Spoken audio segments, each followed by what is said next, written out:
कलयामि कलिध्वंसम् कविं लोकदिवाकरम् यस्य गोभिप्रकाशाभिराविद्यम् निहतम् तमः वाழிपरकालन् वाழிकलिकन्ये वाழிकुरयलूर् वाழ்வேந்தன் வாழியரோ மாயோனை வாழ்வலியால் மந்திரங்கொள் மங்கையர்கோன் தூயோன் சுடர் மானவேல் நெஞ்சுக்கிருள் கடிதீபம் அடங்கா நெடும் பிறவி நஞ்சுக்கு நல்லவமுதம் தமிழ நன்னூல் துறைகள் அஞ்சுக்கிலக்கியம் ஆரணசாரம் பரசமய பஞ்சு கனலின் பொறி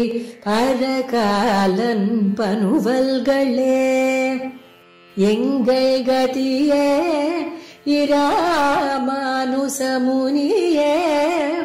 சங்கை கெடுத்தாண்ட தவராசா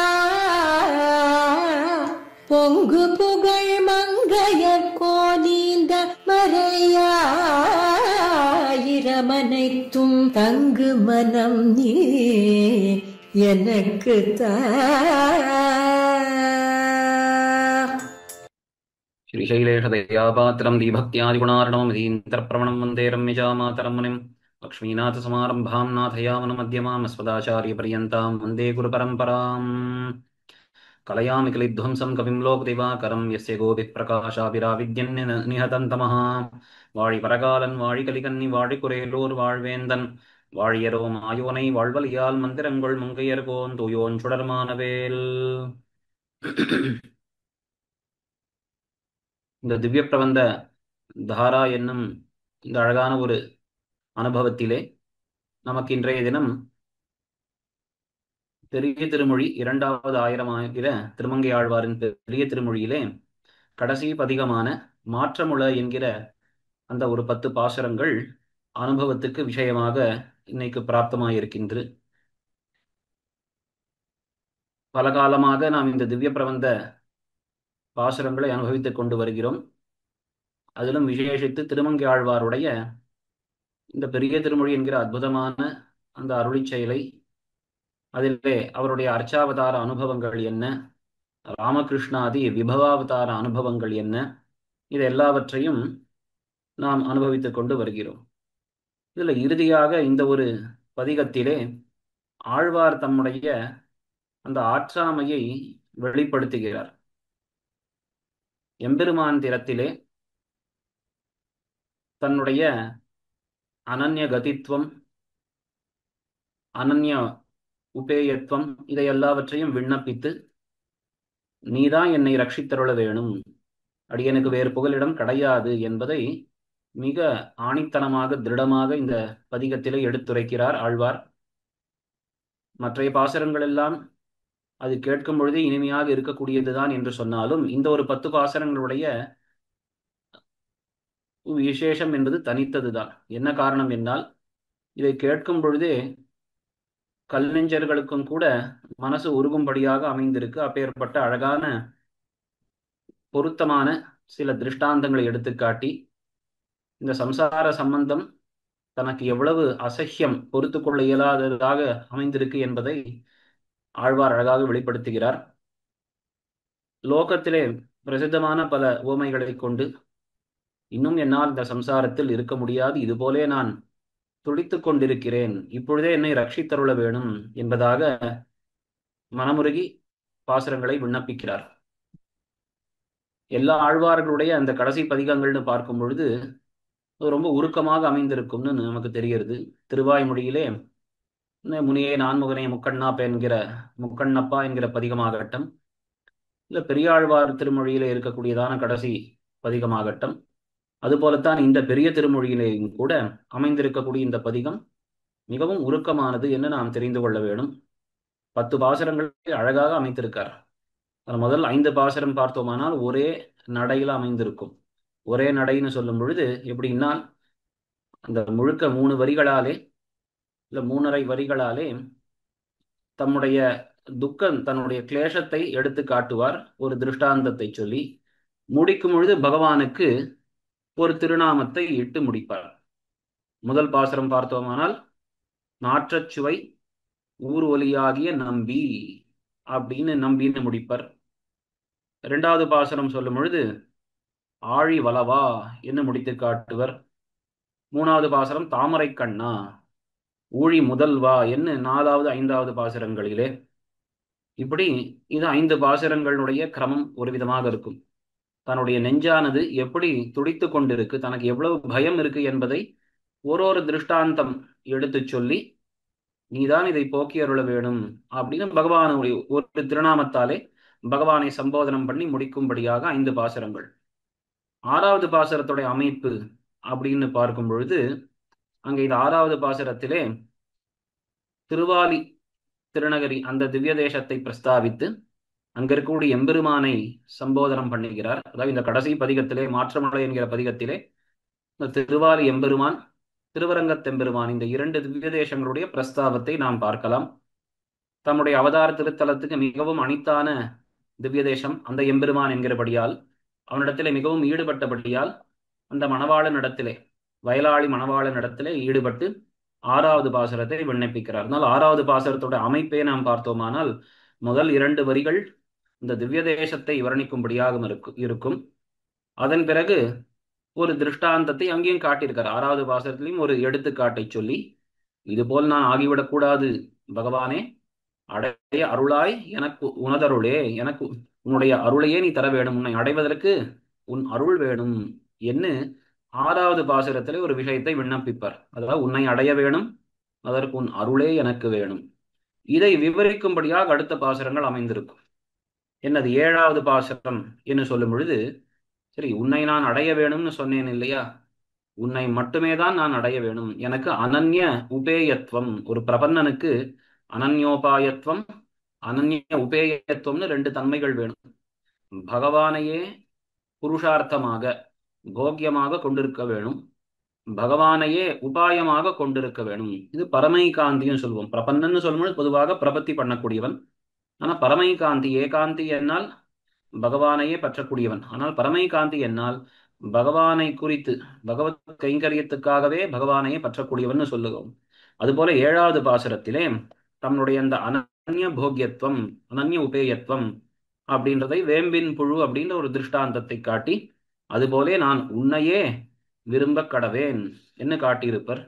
8வது பாசுரத்திலே என்ன சொல்லுவர் அப்படின்னு சொன்னால் துணியேன் இனி நின் அருளல்லது எனக்கு, என் உன் அருளை தவிர்த்து வேறு எதையும் நான் தாரகமாக உபாயமாக நான் நிச்சயித்தில்லை அப்படின்னு பகவானையே எதிர்பார்த்து கொண்டிருக்கிறேன் என்கிற அனன்ய உபாயத்துவம் அதை அழகாக எடுத்து காட்டியிருப்பர் 8வது பாசுரத்திலே. அடுத்தது 9வது பாசுரத்திலே சரி இப்படி பகவான் தன்னையே பற்றி இருந்தவர்களை ரட்சித்திருக்கிறானா என்கிற கேள்விக்கு அதற்கு பதில் காட்டியிருப்பர். தொண்டரானவர்க்கு இன்னருள் செய்வாய், உன்னுடைய அடியவர்களுக்கு அருளை புரிவதுதானே உன்னுடைய ஸ்வபாவம், அதனால் இது முன்பு பலருக்கும் நீ பண்ணியிருக்கிறாய் என்ற அந்த ஒரு விஷயத்தை எடுத்து காட்டி 10வது பாசுரத்திலே பலஸ்ருதியுடன் தலை கட்டுகிறார். இந்த 10 பாசுரத்தை சேவிக்கக்கூடியவர்களுக்கு எந்த ஒரு துயரமும் ஏற்படாது என்பதாக காட்டியிருப்பார். அப்போ இந்த பாசுரங்களுடைய அமைப்பை பார்த்தோமானால் அற்புதமாக இருக்கும். 9 பாசுரங்கள் 1 அப்படி எடுத்து வைத்துக் கொள்ள வேணும். தாமே இறுதி பாசுரத்திலே 1 நின்ற 9ன்னு காட்டியிருப்பார். 1உடன் கூடிய 9 பாசுரங்கள்னு. இப்போ முதல் 9 பாசுரங்களை நாம் பார்க்க வேண்டும், தனித்து கடைசி 10வது பாசுரம். இந்த 9 பாசுரங்களுக்குள்ளேயும் நாம் அந்த பாசுர வரிகளை சேவிக்கும் பொழுதே அதனுடைய அமைப்பு அழகாக இப்படி அமைந்திருக்குன்னு நாம் புரிந்து கொள்ளலாம். முதல் 5 பாசுரங்களிலே முழுக்க முழுக்க என் உள்ளம் என் உள்ளம் என் உள்ளம் துளங்குகின்றது, தரியா நிற்கிறது அப்படின்னு தன் உள்ளத்தினுடைய அந்த பயம் பதற்றத்தை ஒரு திருஷ்டாந்தத்தை சொல்லி விவரித்து காட்டியிருப்பர். இது 5 பாசுரங்களுடைய நிலை. அப்போ ஆழ்வார் என்னென்னலாம் இந்த பதிகத்துல விண்ணப்பிக்கிறார்ன்றது நமக்கு தெரியும். தன்னுடைய அந்த ஆற்றாமை அதை விண்ணப்பிக்கிறார் 5 பாசுரங்களிலே. 6வது பாசுரம் என்ன நாம் பார்க்கும் பொழுது அது வயலாளி மணவாளனை அப்படி முன்னிட்டு கொண்டு அவனிடத்திலே பிரார்த்திக்கும்படியாக நீ உன்னை அடையும்படியாக எனக்கு நீ அருள் புரிய வேணும் என்று தனக்கு வேண்டிய விஷயத்தை பிரஸ்தாபித்திருப்பார் 6வது பாசுரத்தில். அதற்கு வேண்டிய விஷயங்களை அடுத்த 2 பாசுரங்களிலே தெரிவிக்கிறார். என்ன அப்படின்னால், உன்னை அடைவதுதான் எனக்கு ஒரே குறிக்கோள், அதற்கு உன் அருளையே நான் ஒரே பற்றாசாக நினைத்திருக்கிறேன். இது அடுத்த 2 பாசுரங்கள் 7, 8. 9வது பாசுரத்திலே, இது நீ முன்பு பலருக்கும் பண்ணியிருக்கிறாய், உன் அடியவர்களுக்கெல்லாம் அருள் புரியக்கூடியவன் தான் நீ, எனவே அடியேனுக்கும் அருள் புரிய வேணும் என்று சொன்னதையே மீண்டும் தலை கட்டி முடிக்கிறார். ஆக இப்படி இந்த 9 பாசுரங்களிலே ஆழ்வார் தம்முடைய அந்த ஆற்றாமையை விண்ணப்பித்து பகவானிடத்திலே தன்னை சேர்த்து கொள்ள வேண்டும்படியாக பிரார்த்தித்து தலை கட்டுகிறார் என்பதாக நாம் பார்க்கலாம். இப்ப இதனுடைய அவதாரிகை ரொம்ப ஆச்சரியமாக பெரியவாச்சான் பிள்ளை அருளி செய்திருக்கிறார். ஆரம்பமே பாருங்கள், மாற்றமுள அப்படின்னு பதிகத்தினுடைய ஆரம்பம்னு பார்க்கிறோம். மாற்றமுள அப்படின்னு சொல்லுவதற்கு, மாற்றம் அப்படின்னு சொன்னால் மறுமொழி, ஒரு பதில். ஆழ்வாருக்கு என்ன அபிப்பிராயம் இங்கே அப்படின்னு பார்த்தால், நான் எதை சொன்னாலும் பகவான் அதற்கு ஒரு பதில் வைத்திருப்பான், உடனடியாக அதை சொல்லி விடுவான். நான் என்ன சொல்லுவது அப்படின்னு ஆரம்பிக்கிறார். இதற்கு முன் பதிகத்திலே பார்த்தோமானால் சம்சாரிகளை இகழ்ந்து பேசியிருப்பார். அதாவது பகவான் தந்திருக்கக்கூடிய கருவிகள், கண் முதலிய இந்திரியங்கள் எல்லாம் பகவத் விஷயத்திலே நாம் ஈடுபடுவதற்காகத்தான். அப்போ அப்படி சம்சாரிகளானவர் பகவத் விஷயத்திலே ஈடுபடாமல் இந்த கண் முதலிய கருவிகளை சப்தாதி விஷயங்களிலே பயன்படுத்தி கொண்டு இது தங்களுக்கு தங்களுடைய இன்பத்துக்காக என்று எண்ணி திரிகிறார்களே, இவர்களும் சேத்தனர்கள் தானோ அப்படின்னு அவர்களை பேசியிருப்பார். இப்ப இங்க ஒரு கேள்வி வருது. சரி, ஆழ்வார் மற்றவர்களை குறை சொல்லுவது ஒரு பக்கம் இருக்கட்டும், இவரை இன்னும் குறை தீர்ந்தவராக இல்லையே, இவர் பாடையே இவர் பார்த்து கொள்ளலாமே. ஏன்னா இவரும் இன்னும் சரீரத்துடன் தான் இருக்கிறார். பகவான் இவருக்கு மயர்வர மதிநலத்தை அருளினான் என்று சொன்னாலும் கூட இன்னும் சரீரத்தை போக்கவில்லையே. அப்போ ஆழ்வார் தமக்கு இருக்கக்கூடிய இந்த ஒரு விஷயம், ஒரு கஷ்டம், இந்த சரீர சம்பந்தம் என்பது, அந்த குறைபாடை போக்கிக் கொள்வதிலே அவர் ஈடுபடாமல் மற்றவர்கள் விஷயத்திலே ஏன் இறங்குகிறார் அப்படின்னு கேட்டுக்கொண்டால் அங்கே சொல்றார், இப்படி கிடையாது. மகான்கள் நல்ல ரொம்பவே கருணை உள்ளம் படைத்தவர்கள் எப்பொழுதும் எப்படின்னா, தங்களுக்கு ஒரு கஷ்டம் இருந்த போதிலும் அதை பெரியதாக பார்க்காமல் மற்றவர்கள் படக்கூடிய துன்பத்தை கண்டு, ஐயோ இவர்கள் இப்படி பாடுபடுகிறார்களே, இவர்களுக்கு இது போக வேண்டுமே என்றுதான் அவர்கள் நினைப்பார்களாம். தயைன்னு சொன்னாலே பரதுக்க அசகிஷ்ணுத்வம், பரதுக்க துக்கித்வம் என்று சொல்லுவது உண்டு. மற்றவருடைய துன்பத்தை கண்டு, ஐயோ இவர்கள் இப்படி பாடுபடுகிறார்களே, இந்த குறை இவர்களுக்கு போக வேணுமே அப்படின்ற அந்த உள்ளம் இருக்க வேணும். அதுதான் தயைன்னு சொல்லுகிறோம். அப்போ பிறர் குறையை பரிகரிக்க பார்ப்பார்கள். தயாவான்கள் எப்படி இருப்பார்கள் அப்படின்னால், தந்தாம் குறை கிடக்கச் செய்தேயும் பிறர் குறையை பரிகரிக்க பார்ப்பார்கள். அதான் இதான் ஒரு விஷயம். இப்போ பரம சம்சாரிகளிலே தலை சிறந்தவர்களும் என்ன பண்ணுவார்கள்னா, தங்களுடைய குற்றத்தை பாராமல் மற்றவருடைய குற்றத்தை பார்ப்பார்கள். ஆனா அது வேறு விஷயம். மற்றவருடைய குற்றத்தை பார்த்து அதை குறை சொல்லுவார்கள். ஆனா இங்கே அதுபோல் கிடையாது. இங்கே ஆழ்வார் முன்பதிகத்திலே சம்சாரிகளை பற்றி பேசினது எதற்காக என்னால் அவர்கள் மேல் இருக்கக்கூடிய தயையினாலே, ஐயோ இவர்கள் இப்படி பாடுபடுகிறார்களே அப்படின்னு அவர்கள் மற்றவருடைய குற்றம்ன்றது காட்டிலும் அவருடைய குறைகள், அவருக்கு நேர்ந்திருக்கக்கூடிய அந்த ஒரு சோச்சனீயமான தசை, அதை கண்டு ஐயோ அப்படின்னு மனம் இறங்கி பேசின பேச்சுக்கள். இது ஆழ்வார் போன்ற மகான்களினுடைய ஸ்வபாவம் அப்படின்றதா காட்டி அதற்கு ஒரு திருஷ்டாந்தத்தை பெரியவாச்சான் பிள்ளை இங்க எடுத்து காட்டுறார். எம்பெருமான் சக்கரவர்த்தி திருமகன் எப்படி இருந்தான்? பிராட்டியை பிரிந்து மிகவும் வருந்தி கொண்டிருக்கக்கூடிய நிலை அவனுக்கு. ஆனாலும் இந்த கிஷ்கிந்த பர்வதத்துக்கு வந்த பொழுது அங்கே சுக்ரீவ மகாராஜரனுடைய தசையை கண்டு தன்னுடைய கஷ்டம் எல்லாம் மறந்து அவனுக்கு ஆக எல்லாம் பண்ண தொடங்கினான் என்று பார்க்கிறோம். இப்போ அதுபோலத்தான் மகான்கள் தங்களுடைய குறையை பெரிதாக எண்ணாமல் பிறர் துக்கத்தை கண்டு ஐயோ என்று இறங்கி அதை பரிகரிக்க முற்படுவார்கள் என்று தெரிகிறது. அதுதான் ஆழ்வாருக்கும் கூட இங்கே நடந்த ஒரு விஷயம் என்பதாக பார்த்தோம். அதனால் இப்போ முன்பதிகத்திலே ஆழ்வார் அதுபோல மற்றவர்கள் சம்சாரிகளுடைய ஒரு துர்கதியை கண்டு இறங்கி அப்படி பாசுரம் அருளி செய்தார்னு பார்க்கிறோம். ஆனா அடுத்ததாக இப்பொழுது தம்முடைய நிலையை அவர் பரிசோதிக்க தொடங்குகிறார். எம்பெருமான் இவருக்கு நல்ல மயர்வர மதினத்தை அருளினான். அதனால்தான் பகவத் குணங்களிலே இவ்வளவு காலம் ஈடுபட்டு எல்லாம் பாடினார்னு பார்க்கிறோம். ஆனாலும் அவரை தன்னை பார்த்த பொழுது அவருக்கு ஒரு வருத்தம் ஏற்பட்டது. என்னது அப்படின்னால், நாம் இக்கரையிலும் இல்லை அக்கரையிலும் இல்லை, அதாவது இங்க இருக்கக்கூடிய சம்சாரிகள் நடுவிலேயும் நாம் பொருந்தி இருக்கும்படியாக இல்லை. நமக்கு ஸ்வரூப ஞானத்தை பகவான் அருளினான். எனவே இவர்களுடன் ஒன்றாக கலந்து பழகும்படியாக இல்லை. சரி, எந்த குறையும் இல்லாமல் பரம ஆனந்தத்திலே மூழ்கி இருக்கக்கூடிய நித்தியசூரிகள் முக்தாத்மாக்கள், அவர்கள் கோட்டியிலே நாம் இருக்கிறோமா, அவர்களுடைய பட்சத்திலே இருக்கிறோமா என்று பார்த்தால் அதுவும் இல்லை. இன்னும் இந்த கர்மமடியாக வந்த இந்த சரீரத்துடன் நாம் இருக்கிறோமே, இன்னும் இந்த இந்திரியங்கள் நம் பக்கல் இருக்கிறதே, இப்பேற்பட்ட இந்த சம்சாரத்தில் தானே தேக சம்பந்தத்துடன் நாம் இருக்கிறோம், இதுவும் நமக்கு கழிய பெறவில்லையே அப்படின்னு அந்த ஒரு நிலையும் தோற்றுத்து. அப்போ அவருக்கு அது இன்னும் தேக சம்பந்தம் நமக்கு இருக்கிறதேன்ற பயம் ஏற்பட்டு அது அவர் நெஞ்சிலே பட்டு இங்கே பகவானிடத்திலே இதை நீ போக்கி அருள வேணும் அப்படின்றதாக விண்ணப்பம் பண்ண தொடங்குகிறார்னு பார்க்கிறோம். ஆழ்வாருடைய திருமேனி இப்பொழுது பகவானுடைய இச்சையின் காரணத்தினால்தான் அனுவர்த்தித்து கொண்டு வருகிறது. இப்போ நமக்கு போலே சாமானிய சம்சாரிகளான நமக்கெல்லாம் அந்த பிராரப்த கர்மத்தின் அடியாக சரீரம் அனுவர்த்தித்து கொண்டு வரும். ஆனா ஆழ்வார்கள் விஷயத்தை பார்த்தோமானால் அது முழுக்க அவர்களுக்கு நீங்க பெற்றது அந்த பிராரப்த கர்மம் என்பதும் கூட.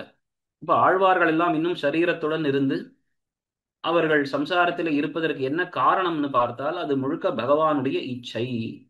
இவர்கள் பாசுரங்களை தலைக்கட்டி அதன் மூலமாக லோகத்தை ஒரு நல்ல வழி காட்ட வேணும், லோகத்தாருக்கு நல்ல வழியை காட்ட வேணும் என்கிற பகவானுடைய திருவுள்ளத்தினால், அவன் சங்கல்பத்தினால் தான் ஆழ்வார் இங்கே இன்னும் சரீரத்துடன் இருக்கிறாரே ஒழிய அவருடைய திருமேனியானது கர்மமடியாக இருக்கக்கூடியது அல்ல. ஆனாலும் ஆழ்வாருக்கு இந்த சரீரத்தை பார்த்த உடனே அதுதான் பயம் ஏற்படுறது. இல்லையா, சரீரம்னு சொன்னால் அது கர்மமடியாக இருக்கட்டும், பகவானுடைய இச்சை அடியாக இருக்கட்டும், இது பாஞ்ச பௌதிகமான ஒரு சரீரம். அதனாலே இதுல சத்வரஜஸ் தமசுக்கள் இருக்கும். அப்ப இந்த மறுபடியும் எனக்கு சம்சார வாசனை ருச்சி எல்லாம் மேலிடுமோ தெரியவில்லையேன்னு பயம் ஏற்படும். அதற்கு அழகா ஒரு திருஷ்டாந்தம் காட்டுகிறார். இப்போ பாம்புன்னு கண்டால் நாம் பயப்படுவோம். ஆனா புற்றின் அருகே ஒரு சின்ன புழு இருந்தாலும் கூட ஐயோ இது பாம்பு என்று நாம் பயப்பட்டுதானே தீர்வோம். அதுபோலே இந்த லோகத்திலே இந்த சரீரத்துடன் இருக்கும் பொழுது ஆழ்வாருக்கு அந்த பயம் ஏற்படுகிறது என்பதாக இங்கே தெரிவிக்கிறார்.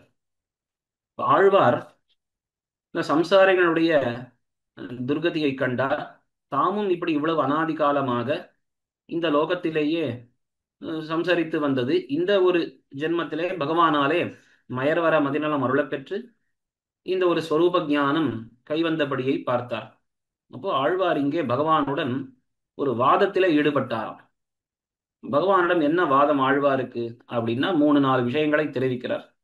பகவானே, நீர் அனாதரம் பண்ணினதினால்தான் சம்சாரிகள் எல்லோரும் இப்படி இந்த லோகத்திலே உழண்டு கொண்டு இருக்கிறார்கள். சம்சாரிகள் எல்லோரும் இந்திரியங்களை கொண்டு விஷயாந்தரங்களிலே சப்தாதி விஷயங்களிலே ஈடுபட்டு இருக்கிறார்கள். உன்னை பற்றி அவர்கள் அறியாமல் இருக்கிறார்கள் என்பது தவறுதான். ஆனால் இப்படி இவர்கள் எல்லோரும் சம்சாரத்திலேயே சுற்றி கொண்டிருப்பதற்கு காரணம் என்ன? நீ கைவிட்டது உன்னுடைய அனாதரம்தான் அப்படின்னு சொல்ல தொடங்குகிறார் ஆழ்வார். என்ன காரணம்? முதல் விஷயம் சொல்றார். வரும் எல்லா ஜீவாத்மாக்கள் நாங்கள் எல்லோருமே உனக்கு உன்னுடைய கௌஸ்துபமணியைப் போலே மிகவும் பிடித்தவர்கள், இல்ல பிராட்டிமார்களைப் போலே நாங்கள் எல்லோருமே உனக்கு மிகவும் பிரியமானவர்கள் தானே. ஆனாலும் கூட எங்களை எல்லாம் இந்த லோகத்திலே நீ விட்டு வைப்பது எதனாலே? அது உன்னுடைய அனாதரம்தான் அப்படின்னு ஒரு விஷயம் தெரிவிக்க, பகவான் அதற்கு மேல் கோட்டிகள் தெரிவிக்கிறான். கிடையாது, என்னுடைய அனாதரம்னு நீங்க சொல்லக்கூடாது, இந்த சம்சாரிகள் பண்ண தவறுதான், நான் ஒரு விஷயமாக சொல்லுகிறேன் கேளும் ஆழ்வீர் அப்படின்னு சொல்ல தொடங்கினான். என்ன விஷயம் அப்படின்னா, முதல் வார்த்தை பகவான் சொன்னது என்ன அப்படின்னால், பாரும் லோகத்திலே ஒரு சில அதிகாரிகள் அவர்கள் என் பக்கல் வருகிறார்கள், அவர்களை நான் என் திருவடியிலே சேர்த்துக் கொள்கிறேன், சிலர் முக்தாத்மாக்களாக ஆகிறார்கள். ஏன் அப்படின்னா அவர்களுக்கு அடியிலே அத்வேஷம் இருக்கிறது. என்ன காரணம்? அத்வேஷம்னா பகவான் அப்படின்னு சொன்னால் மூஞ்சை திருப்பிக் கொண்டு போகாமல் இருப்பது. அப்ப அந்த ஒரு அத்வேஷம்னு ஒரு சின்ன விஷயம் ஒண்ணு இருந்துட்டால், துவேஷமின்மை, பகவான்னு சொன்னாலே காதை பொற்றிக் கொள்வது, இல்ல அந்த இடத்தை விட்டு ஓடுவது, இப்படியெல்லாம் இல்லாமல் என் மேலே ஒரு அன்பு கூட வேண்டாம், அத்வேஷம் ஒன்று இருந்தால் போதுமே.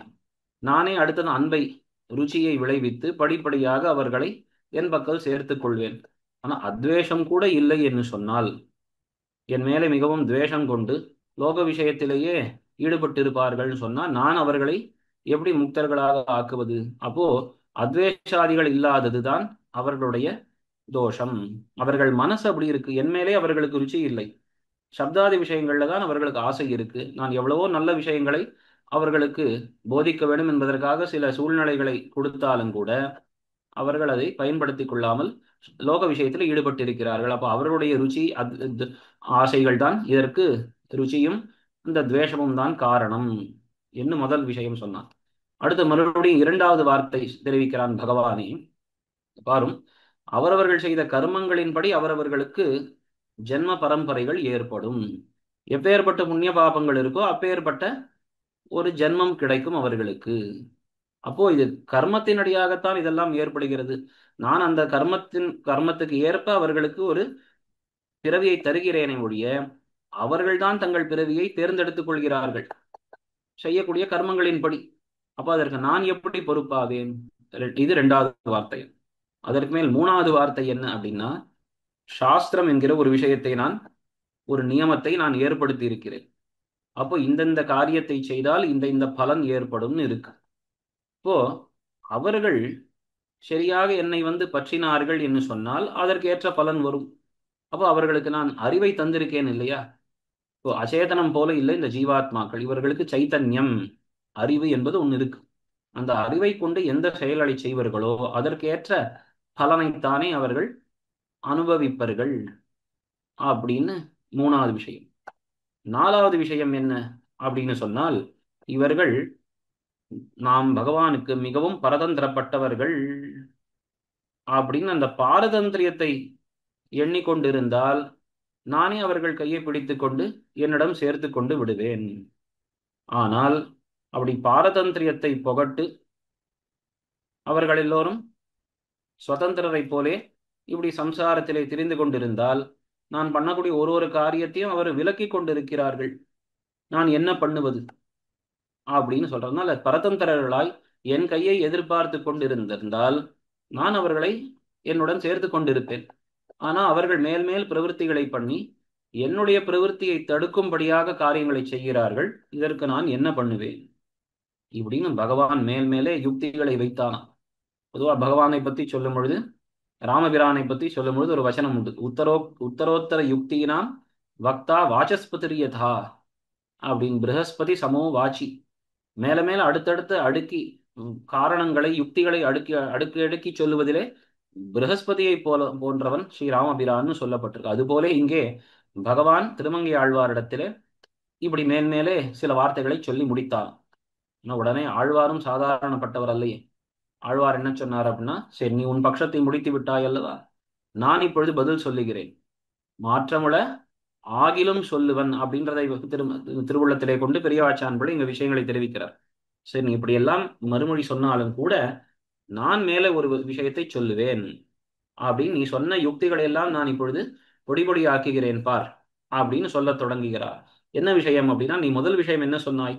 இவர்களுக்கெல்லாம் என் பக்கல் அத்வேஷம் கூட இல்லை, லோக விஷயத்திலே தான் ருச்சி இருக்கு அப்படின்னு சொன்னாய். சரி, லோக விஷயங்களிலே இவர்களுக்கு ருச்சியும் உன் விஷயத்திலே ருச்சி இன்மையும் எப்படி ஏற்பட்டது?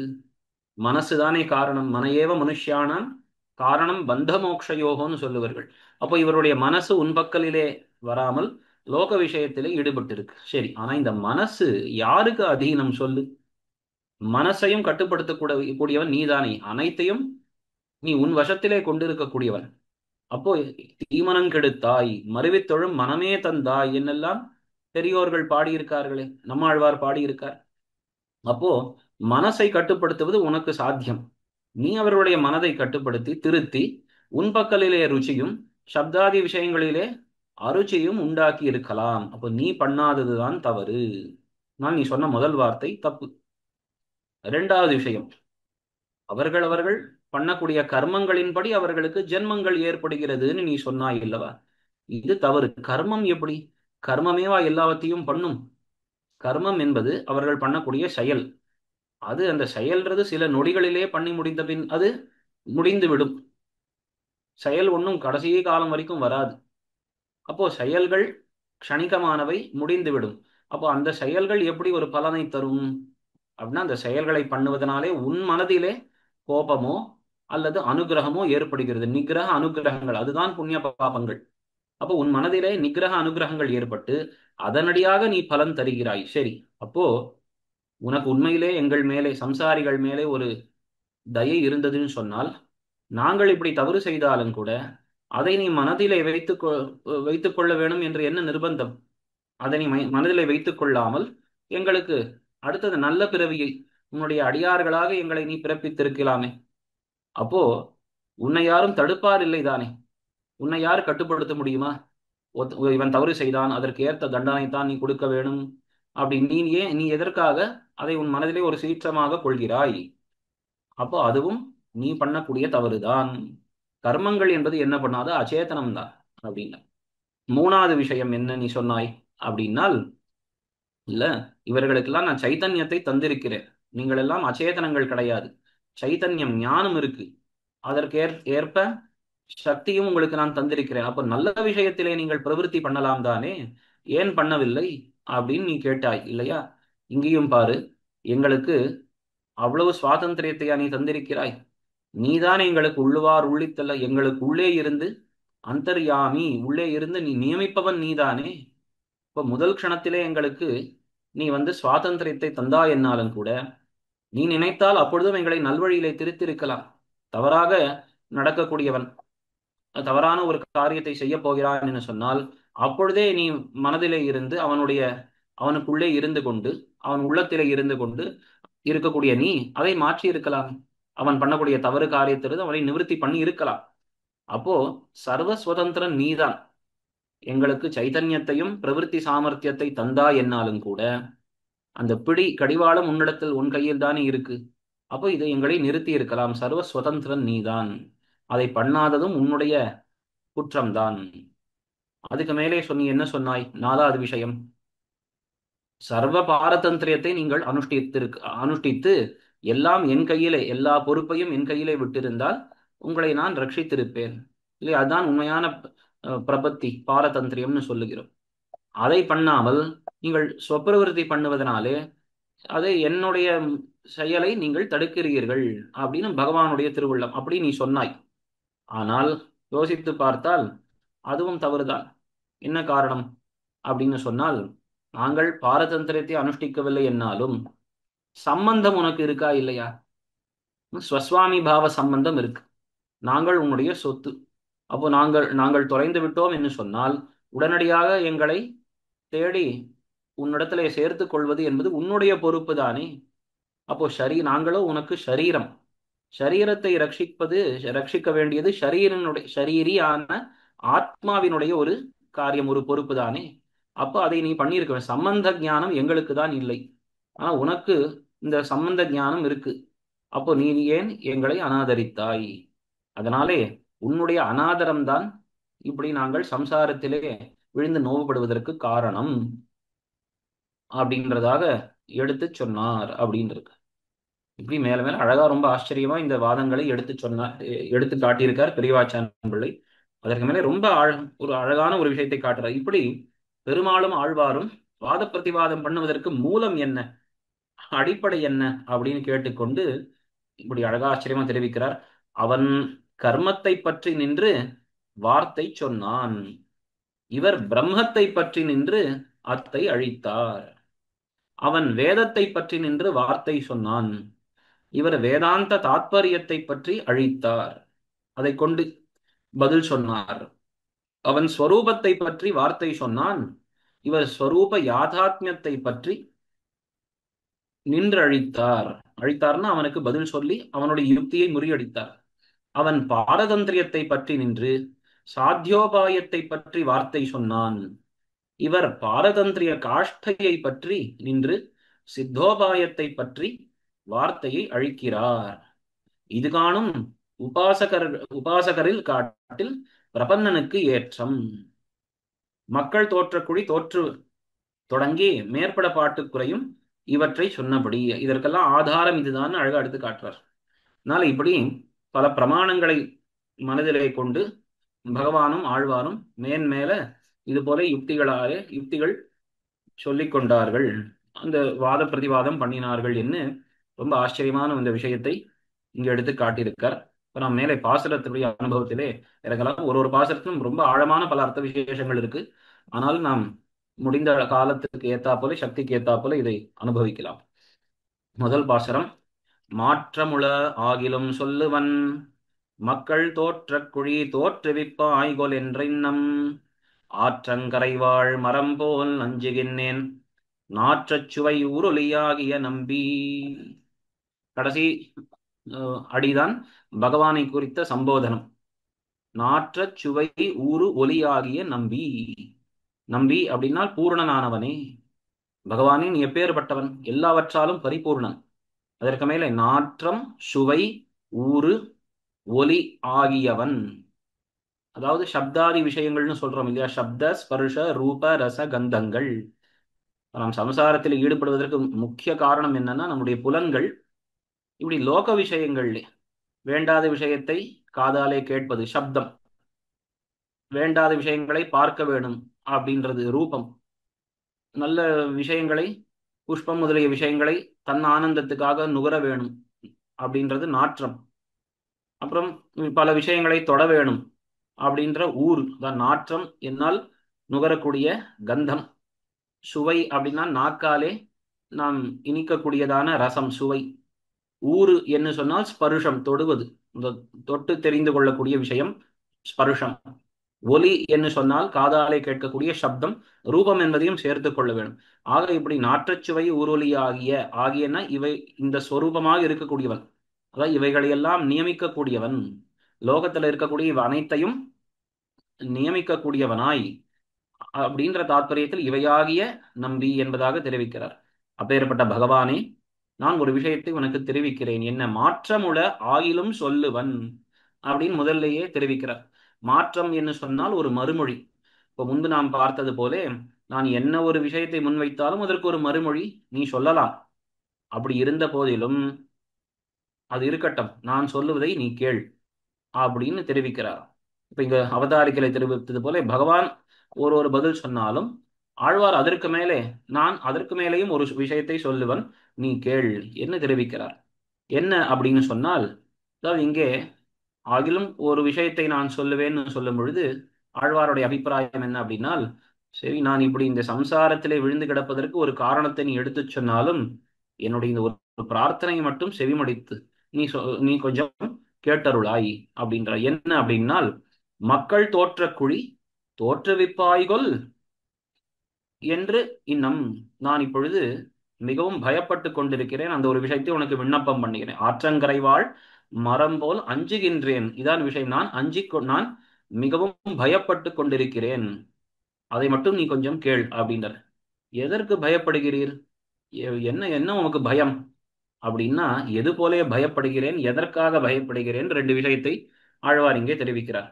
முதல் விஷயம் என்ன, எதற்காக நான் பயப்படுகிறேன் அப்படின்னால், இந்த சரீரம் இன்னும் எனக்கு இருக்குதானே. அப்ப இந்த சரீரத்தை பார்த்தால் உடனடியா எனக்கு பயம் என்ன வருதுன்னா, சரி எனக்கு நீ இவ்வளவுதான் ஸ்வரூப ஞானத்தை ஏற்படுத்தி கொடுத்தா என்னாலும் இன்னும் இந்த சரீரத்தை போக்கவில்லை தானே, அதனால இது மீண்டும் தொடருமோ என்ற பயம் எனக்கு இருக்கு. இவ்வளவு தூரம் ஸ்வரூப ஞானம் வந்தாலும் இந்த சரீரம் இன்னும் போகவில்லை, அப்போ அடுத்த ஜென்மங்களும் இது போல ஏற்படுமோ அப்படின்ற பயம் இருக்கே அப்படின்றத தெரிவிக்கிறார். என்ன சொல்றாரு, மக்கள் தோற்ற குழி, மக்கள்னு சொல்லும் பொழுது சம்சாரிகள், சாதாரண மனிதர்கள், அவர்கள் பிறக்கக்கூடியதான குழி அப்படின்னா அந்த கர்ப்பம். மக்கள் சாமானிய மக்கள் மேலும் மேலும் அவர்கள் உண்டாகக்கூடியதான ஒரு இடம் கர்ப்பஸ்தானம். அந்த கர்ப்பஸ்தானம் என்கிற கர்ப்பமாகிற அந்த குழியிலே இன்னும் தோற்றுவிப்பாய், இதற்கு மேலேயும் என்னை நீ அங்கே பிறக்கும்படி செய்வாயோ, தோற்றுவிப்பாய்கொல், நீ பிறக்கும்படி செய்வாயோ, அந்த கர்ப்ப குழியில் என்னை தள்ளி விடுவாயோ என்று நான் பயப்படுகிறேன். எப்படி பயப்படுகிறேன் தெரியுமா அப்படின்னால், ஆற்றங்கரை வாழ் மரம் போல் அப்படின்னு ஒரு திருஷ்டாந்தம். 5 பாசுரங்களையும் 5 திருஷ்டாந்தம் வரும். முதல் 5 திருஷ்டாந்தங்கள் எப்படி நான் பயப்படுகிறேன்றதுக்கு திருஷ்டாந்தங்களா இருக்கும். படிப்படியா அது அது மேல் மேலே அதிகமாக ஆகும் அந்த திருஷ்டாந்தங்களை பார்த்தோமானால். முதல் விஷயம் என்ன சொல்ற, ஆற்றங்கரை வாழ் மரம் போலே. இப்போ ஒரு ஆற்றங்கரை, இப்போ வேகமா காவேரி கங்கை போலே இப்படி வேகமா அடித்து கொண்டு ஓடக்கூடிய ஆறு, அதனுடைய கரை எப்படி இருக்கும்? அந்த கரையிலே வாழக்கூடிய வளர்ந்திருக்கக்கூடிய ஒரு மரம் இருந்ததுன்னு சொன்னால், அந்த மரம் இதோ இப்போ விழும், இல்லை இப்போ விழும், நாளைய தினம் விழும் அப்படின்னு சொல்லும்படியான நிலைதானே அதற்கு. ஏன்னா கரையில இருக்கக்கூடிய மரம்னு சொன்னால் அது எந்த நேரத்திலும் கூட ஜலத்தாலே அடித்து கொண்டு ஜலத்திலே அது போகலாம். அதனால் அப்படி ஆற்றங்கரையில் இருக்கக்கூடிய ஒரு மரம், அதுபோலே நானும் அஞ்சிக் கொண்டிருக்கேன். என்னன்னா, ஐயோ எங்க உடனடியாக அடுத்த பிறப்பு கொடுத்து விடுவானோ, இன்னைக்கோ நாளைக்கோ மறுபடியும் நாம் அடுத்த ஜென்மம் எடுக்க வேண்டியிருக்கும், மறுபடியும் கர்ப்பவாசாதி துக்கத்தை நாம் பெற வேணுமோ அப்படின்னு அப்படி துடித்துக் கொண்டிருக்கிறேன் என்ன தெரிவிக்கிறார். இங்க நமக்கு ஒரு கேள்வி வரலாம், ஆற்றங்கரை வாழ் மரம் போல் அஞ்சுகின்றேன்னு சொன்னா, ஆற்றங்கரை வாழ் மரம் அது அது என்ன அஞ்சுமா என்ன? மரத்துக்கு பயம் என்பதெல்லாம் கிடையாதே. அப்போ அந்த மரத்துக்கு ஐயோ நாம் விழுந்து விடுவோமோ விழுந்து விடுவோமோ, மரத்துக்கு பயம் இருக்காது. அப்போ அதை போலே நான் பயப்படுகிறேன்னு சொல்லக்கூடியவருடைய கருத்து என்ன அப்படின்னால், அதுபோல்தான் என்னுடைய நிலைமை இன்னைக்கு இருக்கு. ஒருவேளை அந்த மரத்துக்கு கொஞ்சம் உயிர் ஏற்பட்டு, உயிர்னு சொல்லும்போது சிந்திக்கக்கூடிய திறனும் ஏற்பட்டு, அது பயப்பட்ட சம்சாரத்திலே இந்த உடம்புடன் இருக்கும் பொழுது பயப்படுகிறேன். இப்ப அந்த மரத்துக்கு மனுஷர்களைப் போல ஒரு சிந்திக்கும் திறன் வந்ததுன்னு சொன்னால் அது ஒரு ஒரு க்ஷணமும் பயப்படும். ஐயோ நான் இன்னைக்கு இப்பொழுது விழுந்து விட வேணும், நாளைய தினம் விழுந்து விட வேணும்னு பயப்படும் இல்லையா? ஒரு ஒரு க்ஷணமும் பயத்திலே இருப்பது போலே நானும் அது போலே இன்னும் என்னை இவன் மறுபடியும் இந்த சம்சாரத்திலே இவன் வீழும்படி செய்து விடுவானோ என்று பயப்பட்டு கொண்டிருக்கிறேன். என்ன வித்தியாசம் தெரியுமா? அதற்கு ஒரு விசேஷமான சைத்தன்யம் இல்லை, சிந்திக்கும் திறன் இல்லை, அதனால அது பயப்படவில்லை. ஆனா எனக்கு நீ சைத்தன்யத்தையும் தந்திருக்கிறாய், மனுஷனாக பிறப்பித்திருக்கிறாய் இல்லவா? இந்த சைத்தன்யத்துடைய பயனே என்னன்னா பயப்படுவதுதான். அந்த மரமாவது கொஞ்சம் பிழைத்து போயிட்டு, ஏன்னா அதற்கு சைத்தன்யம் நம் போலே சைத்தன்யம் கிடையாது, அதனால் அதால் பயப்படவும் முடியாது. ஆனா எனக்கு நீ சைத்தன்யத்தையும் தந்திருக்கிறபடியால் பயப்படுவது என்பது அதிகமாக வந்து சேர்ந்தது. எங்கள் ரெண்டு பேருக்குமே ஒரு போலத்தான், ஒரே விதமாகத்தான் இருக்கு நிலைமை. ஆனால் அதை காட்டிலும் பயம் எனக்கு அதிகமாக இருக்கு. அப்ப நீ கொடுத்த சைத்தன்யத்துக்கு இதுதான் பயன் போல.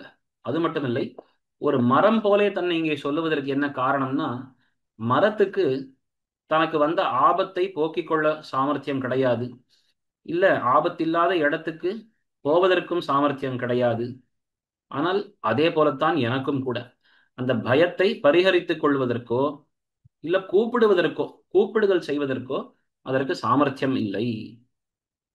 நானும் பயத்தில் வந்தால் சேத்தனன், ஆனா பரிகாரத்தில் வந்தால் அச்சித்தை போலே நானும் இருக்கிறேன் அப்படின்னு சொல்றார்.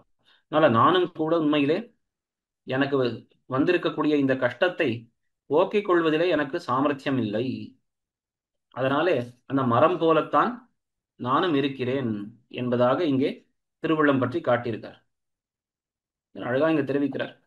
பகவான் என்ன சொல்றான் அப்படின்னா, பகவான் காட்டியிருக்கிறது என்னன்னா, ஜீவாத்மா தன்னுடைய அகம் என்கிற தன்னுடைய அந்த அகம் புத்தியை நினைத்து அவன் பயப்படுவன். ஆனால் பகவான் என்ன சொன்னான்? அகம் துவா சர்வ பாபேபிய, நான் உன்னை ரட்சிக்கிறேன்னு சொன்னான் இல்லையா? அப்போ நாம் எப்பொழுதெல்லாம் நம்முடைய அகம் புத்தி அகங்காரத்தை எண்ணி பயப்படுவோமோ அவனுடைய அகம் புத்தியை அனுசந்தித்து நாம் ஆறி இருக்க வேணும். பகவான் நம்மை ரட்சிப்பன், அகம் பாபேபியோ ரக்ஷயாமின்னு சொல்லியிருக்கிறான் அப்படின்னு நாம் ஆறி இருக்க வேணும். ஆனால் அப்படி நம்மால் இருக்க முடியவில்லைன்னு ஆழ்வார் தெரிவிக்கிறார். என்னால் அப்படி இருக்க முடியவில்லை. உன்னுடைய பற்றிய சொரூபம், என் சொரூப ஞானம் உன்னுடைய சொரூப ஞானம் எல்லாம் ஏற்பட்டிருந்த போதிலும் கூட இன்னும் இந்த சரீரத்துடன் இருக்கிற காரணத்தினாலே இதை கண்டால் எனக்கு பயம் ஏற்படுகிறது அப்படின்னு சொல்லி, நாற்றச்சுவை ஊரொலியாகிய நம்பி. இதற்கு என்ன காரணம்னா, பயத்துக்கு பரிகாரம் நீ என்று சொன்னாலும் பயத்துக்கு உட்பாதகனும் நீதானே, நான் என்ன பண்ணுவது அப்படின்னு தெரிவித்து முடிக்கிறார். இந்த சப்தாதி விஷயங்களாய் இருப்பவனும் நீ, அதான் இதையெல்லாம் கட்டுப்படுத்துபவனும் நீதான். அப்போ நீ நான் உன்னை ரட்சிப்பேன் எல்லாம் அபயம் சொல்லி இருக்கிறாய். உன்னுடைய அபய பிரதானத்தை எல்லாம் நினைத்து நான் கொஞ்சம் ஆறி இருந்தாலும் சப்தாதி விஷயங்களை எல்லாம் கட்டுப்படுத்துபவனும் நீதான். அதனால அந்த பயம் எனக்கு மீளவும் வருகிறது அப்படின்றதாக இங்க எடுத்து காட்டியிருக்கார். அப்போ பகவானைத்தான் நாம் பற்றி இதனால் என்ன தெரியறதுன்னா, இந்த சப்தாதி விஷயங்களையும் கட்டுப்படுத்துபவன் பகவான் என்று சொன்னால் சம்சாரத்தை கட்டுப்படுத்துபவனும் பகவான் தான். இந்த கீதையிலே தானே தெரிவித்திருக்கிறார்.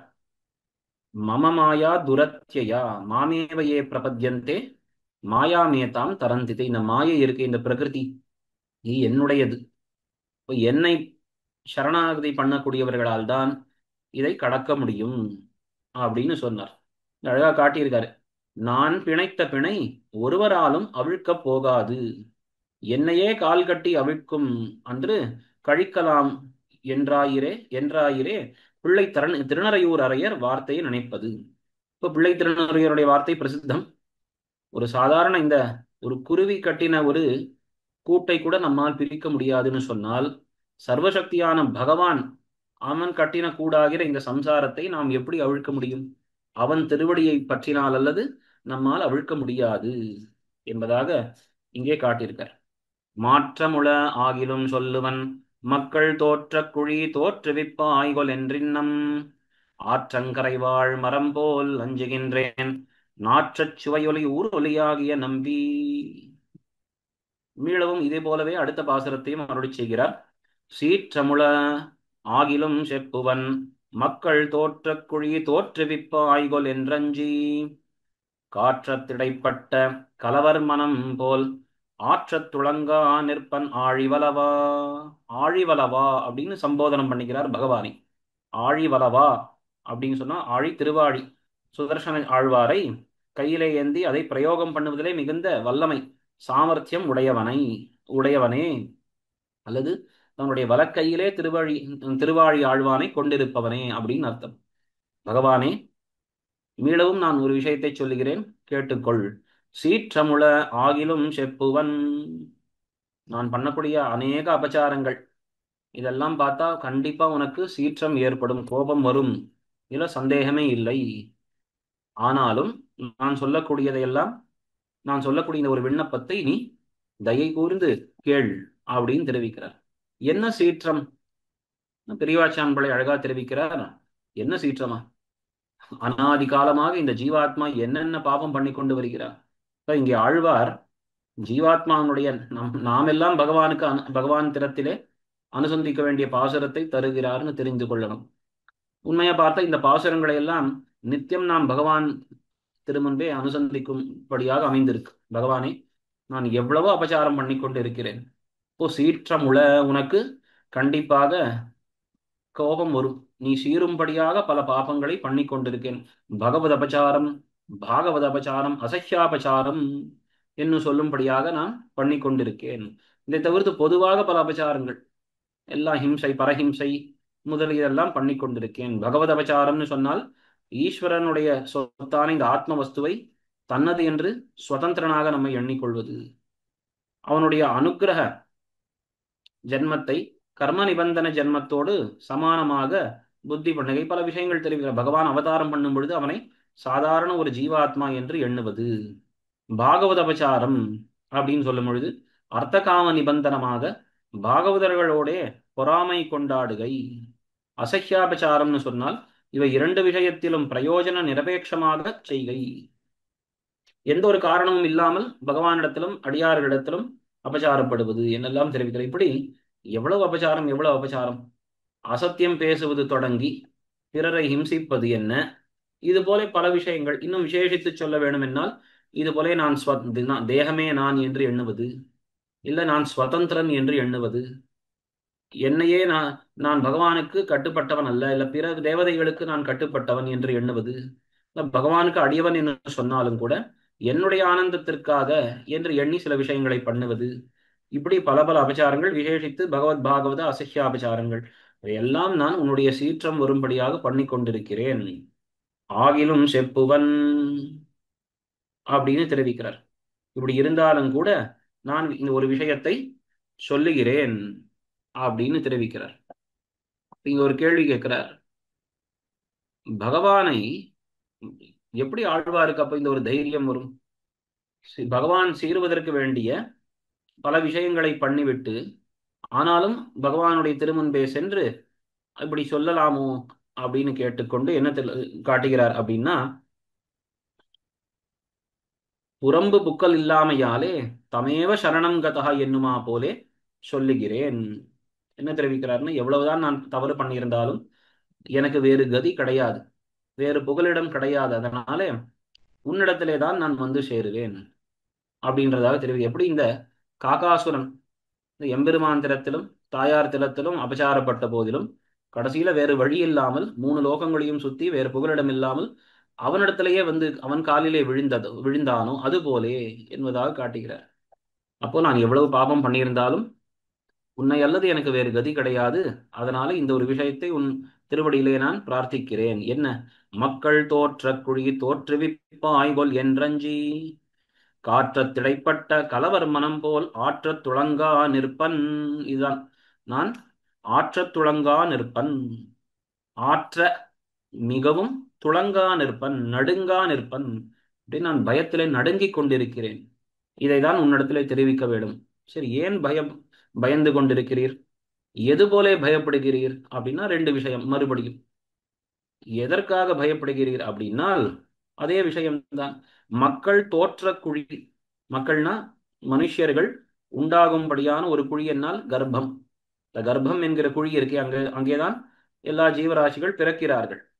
அப்போ மக்கள் தோற்ற குழி, குழியிலே நீ என்னை மீளவும் தோற்றுவிப்பாய்கொல், அந்த குழியிலேயே மறுபடியும் என்னை பிறக்கும்படி செய்வாயோ, என்னை மறுபடியும் இந்த சம்சார சக்கரத்திலே போட்டு விடுவாயோ என்று நான் பயப்பட்டு, என்று அஞ்சி, என்று பயப்பட்டு நான் இப்பொழுது நடுங்கிக் கொண்டிருக்கிறேன். எது போல நடுங்குகிறேன் அப்படின்னால், காற்றத் திடைப்பட்ட கலவர் மனம் போல், பெருங்காற்றிலே அகப்பட்டு இருக்கக்கூடிய, இப்போ கடல்கள்லாம் மீனவர்கள் போகக்கூடியது உண்டு, இல்லை மற்றவர்கள்லாம் இருக்கான்னு வைத்துக்கொள்ளும். பெரிய ஒரு காற்று வீச தொடங்கித்துன்னு சொன்னால் இந்த ஒரு சின்ன ஒரு மரக்கல மரக்கலம், இந்த ஒரு சின்ன கப்பல், ஒரு ஓடை மரக்கலம் இருக்கு. நான் சின்ன மரக்கலத்தில் இருக்கக்கூடியவர்களுடைய நெஞ்சு எப்படி படபடன்னு அடித்து கொள்ளும். நடு கடல்ல இருக்கிறார்கள், பெரிய காத்து இங்கும் அங்கும் அடிக்கிறது, அலைகள் வீசுறது. அப்போ இப்படி விழுவோமா அப்படி விழுவோமா, எந்த பக்கம் விழுந்தாலும் கூட மீண்டெழுந்து வர முடியாது. நான் நடுக்கடலிலே இருக்கிறோம். அப்போ அவர்களுடைய நெஞ்சம் எப்படி துடிதுடித்து போகுமோ அது போல நானும் மிகவும் நடுங்கிக் கொண்டிருக்கிறேன் அப்படின்னு தெரிவிக்கிறார். என்ன காரணம் அப்படின்னா, மீளவும் நான் பண்ணியிருக்கக்கூடிய அபச்சாரங்களோ அனந்தம், எல்லை இல்லை. அதனால மீளவும் என்னை இந்த கர்ப்பக்குழியிலே நீ பிறக்கும்படி செய்வாயோ அப்படின்ற பயத்திலே நான் இந்த கலவர்கள் போலே நான் பயப்பட்டு கொண்டிருக்கிறேன். இந்த கப்பலிலே இருக்கக்கூடியவர்கள் போலே நான் என் மனம் நடுங்குகிறது என்பதாக இங்கே இந்த பாசுரத்தில் தெரிவிக்கிறார். அதனால முதல் விஷயம் என்ன அப்படின்னா, பகவானிடத்திலே நான் பல சீற்றங்கள் செய்திருக்கிறேன், அனாதி காலமாக பண்ணி கொண்டிருக்கிறேன், அதனால்தான் இந்த சரீரம் இன்னும் இருக்கு எனக்கு தெரிகிறது. ஆனாலும் என் பயத்தை நான் வேறு யாரிடத்திலே போய் சொல்லுவது, உன்னிடத்தில் தான் நான் சொல்ல வேணும் அப்படின்றதாக இங்கே தெரிவிக்கிறார். இதுல ரொம்ப முக்கியமான ஒரு விஷயம் என்ன அப்படின்னால், மீள மீள இந்த 4-5 பாசுரங்களிலே பகவானிடத்திலே ஒரு சந்தேகம் ஏற்படுறது ஆழ்வாருக்கு. என்ன அப்படின்னு சொன்னால், பகவானே, மீளவும் என்னை இந்த சம்சாரத்திலே தள்ளி விடுவாயோ, இந்த கர்ப்பத்திலே என்னை மீளவும் நான் பிறக்கும்படி என்னை தள்ளி விடுவாயோ, இப்படி பண்ணி விடுவாயோன்னு என் மனம் பதறுகிறது, பயப்படுகிறதுன்னு சொல்றார். இங்க நாம் யோசிக்க வேணும். ஆழ்வார் எல்லாம் அறிந்தவர், அவர் சர்வஜர். இப்போ பகவான் நம்மை தள்ளி விடுவான், பகவான் நம்மை தள்ளி விடுவானோன்னு ஆழ்வார் பயப்படலாமா? அக்ஞர்கள், சாதாரண மக்கள் இல்ல நாஸ்திகரை போல் இருக்கக்கூடியவர்கள் வேணுமானால் இப்படி பேசலாம் இல்லையா? ஆஸ்திகராக இருந்தாலும் இந்த ஆஸ்திக நாத்திகர்கள்னு சொல்லக்கூடியவர்கள் வந்து இப்படிதான் பேசுவார்கள்.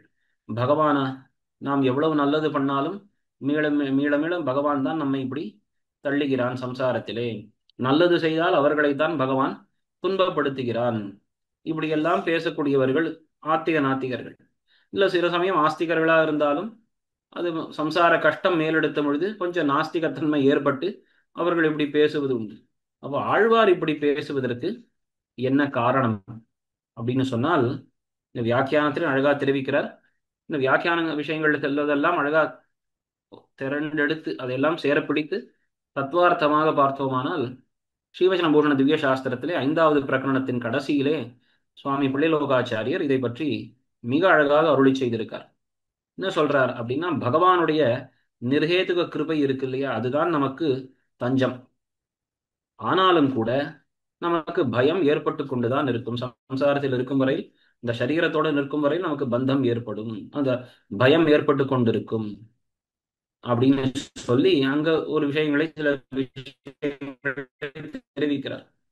அப்போ அங்க ஒரு கேள்வி கேட்டுக்கொள்கிறார். ஆனால் நலிவான் இன்னமென்னுகின்னாய் ஆற்றங் கரைவாழ் மரம் போல் அஞ்சுகின்றேன் என்கிற பாசனங்களுக்கு அடி என் எண்ணு அப்படின்னு கேட்டுக்கொண்டு பந்தானுசந்தானம் ஒரு பதில் அருளி செய்திருக்கார்.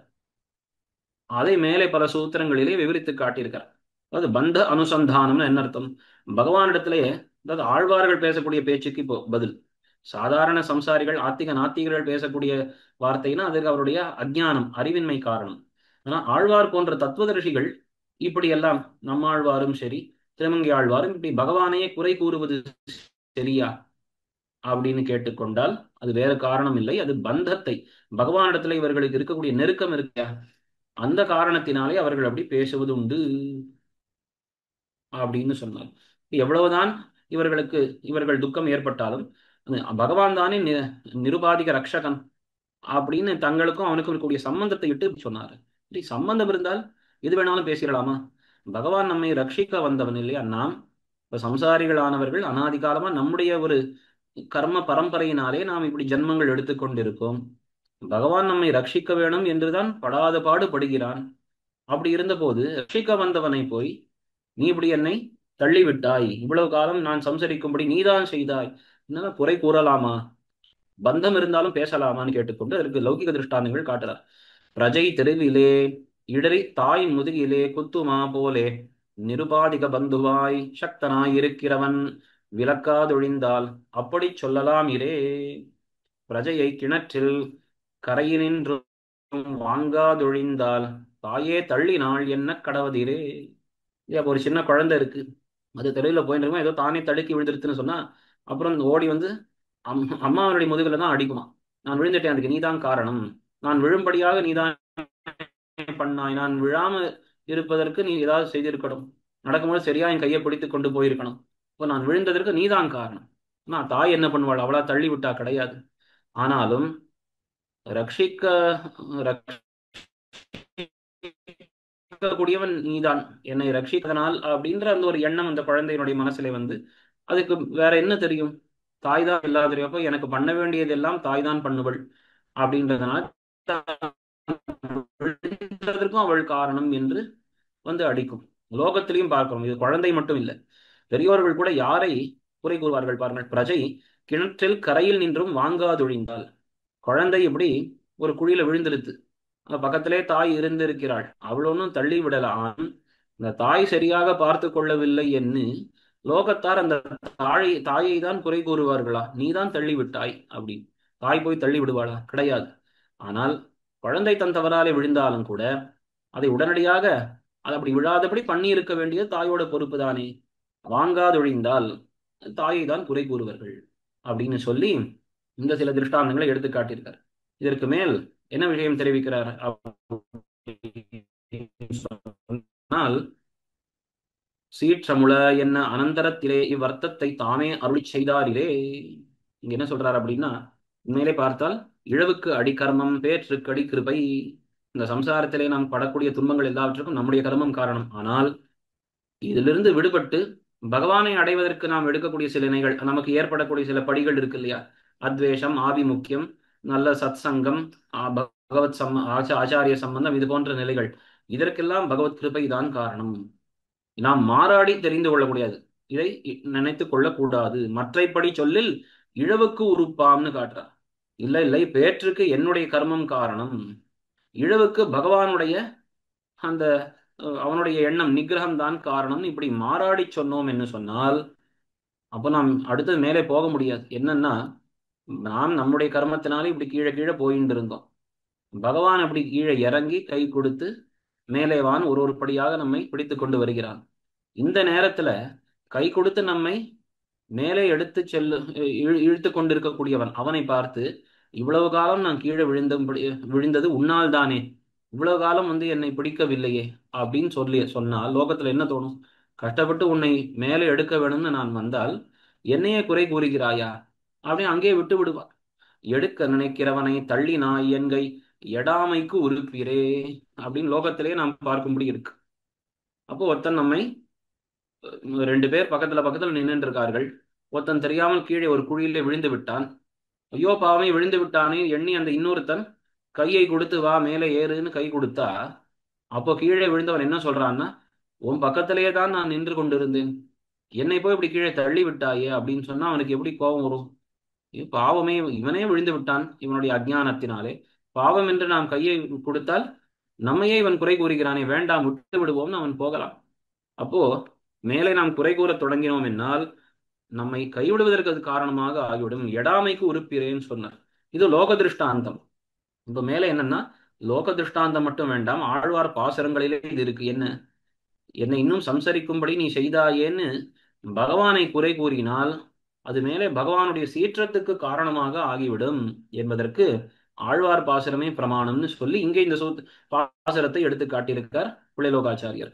சீற்றமுள என்ன அனந்தரத்திலே இவ்வர்த்தத்தை தாமே அருளி செய்தாரே. இல்லையா? பகவான் அதுல என்னன்னா, முதல் பாசுரத்திலே மாற்றமுள ஆகிலும் சொல்லுவன் மக்கட் தோற்றக்குழி தோற்றுவிப்பாய்கொள் என்று இன்னும் அப்படின்னு முதல்ல சொல்லிவிட்டார். இன்னும் என்னை இந்த கர்ப்ப குழியிலே பிறக்கும்படி செய்வாயோ என்று நான் பயப்படுகிறேன் அப்படின்னு சொன்னார். உடனே இரண்டாவது பாசுரத்திலே சீற்றமுள அப்படின்னு சொல்லியிருக்கார். இது என்ன சுவாரஸ்யம் அப்படின்னா, இப்ப நாம் பெரியவாச்சான் பிள்ளை வியாக்கியானத்தின்படி பார்த்தால் சீற்றமுள என்பதற்கு அனாதி காலமா நாம் பண்ணி கொண்டு வந்த பரஹிம்சை, அசத்திய கதனம், இல்ல பகவத் அபச்சாரம், இது போன்றவைகள் பண்ணபடியால் பகவானுக்கு சீற்றம் என்ன ஒரு அர்த்தம். அல்லது இப்பொழுது நாம் இந்த சுவாரஸ்யத்தின்படி பார்த்தால் ஸ்ரீவச்சன பூஷண திவ்ய சாஸ்திரத்தின்படி பார்த்தோமானால் சீற்றமுலை என்பதற்கு முதல் பாசுரத்திலே நான் சொன்ன அந்த ஒரு விஷயம் இருக்கே, இன்னொரு விஷயத்தை நான் தெரிவிக்கிறேன் அர்த்தம் வைத்துக் கொள்ள. ஆனால் சீற்றமுள அப்படின்னு சொல்லும் பொழுது, நான் உன்னையே குறை கூறினேனே, என்னை ரட்சிக்க வந்த உன்னை போய் நான் குறை கூறினேன், மீளவும் என்னை இந்த சம்சார குழியிலே நீ தள்ளி விடுவாயோ அப்படின்னு நான் பயப்படுகிறேன் உன்னை பார்த்துன்னு இந்த சொன்ன விஷயத்தினால் உனக்கு சீற்றம் ஏற்பட்டிருக்கலாம் அப்படின்னு இதுதான் அர்த்தம்னு வைத்துக் கொள்ளலாம். இங்க அடுத்த ஒரு சந்தேகம் வரும்.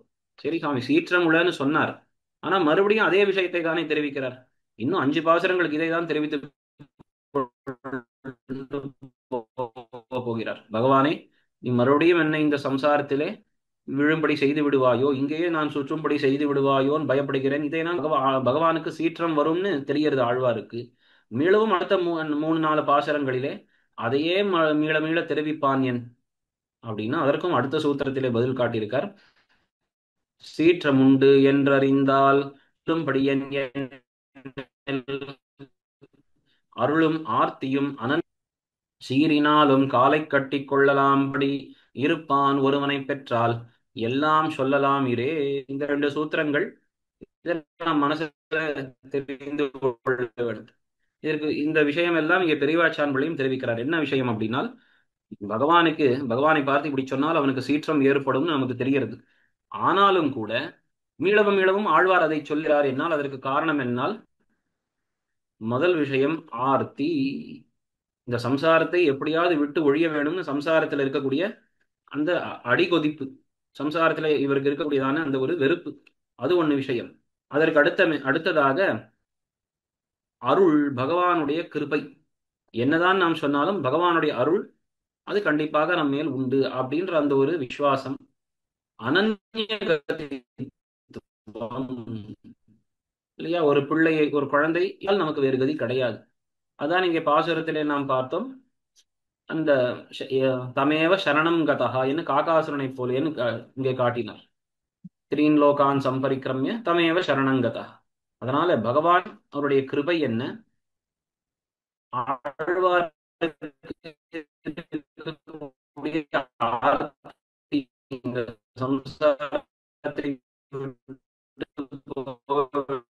அந்த ஒரு ஆழ்வாய் மீளவும் இப்படி சொல்ல பண்ணுகிறது அப்படின்னு சொல்றார். அதனால இப்படி நாம் பேசினால் பகவானுக்கு சீற்றம் உண்டு என்று அறிந்தால் பின்னையும் இவ்வார்த்தையை கூசாமல் அவன் முன்பே சொல்லுவதற்கு என்ன காரணம் என்னால், அவன் சீற்றத்தை தன் சந்நிதியில் ஜீவிக்க ஒட்டாத அவனுடைய கிருபை. பகவானுக்கு ஒரு க்ஷணம் அந்த கோபம் வந்தாலும் அவனுடைய கிருபை அந்த சீற்றத்தை அடக்கிவிடும்.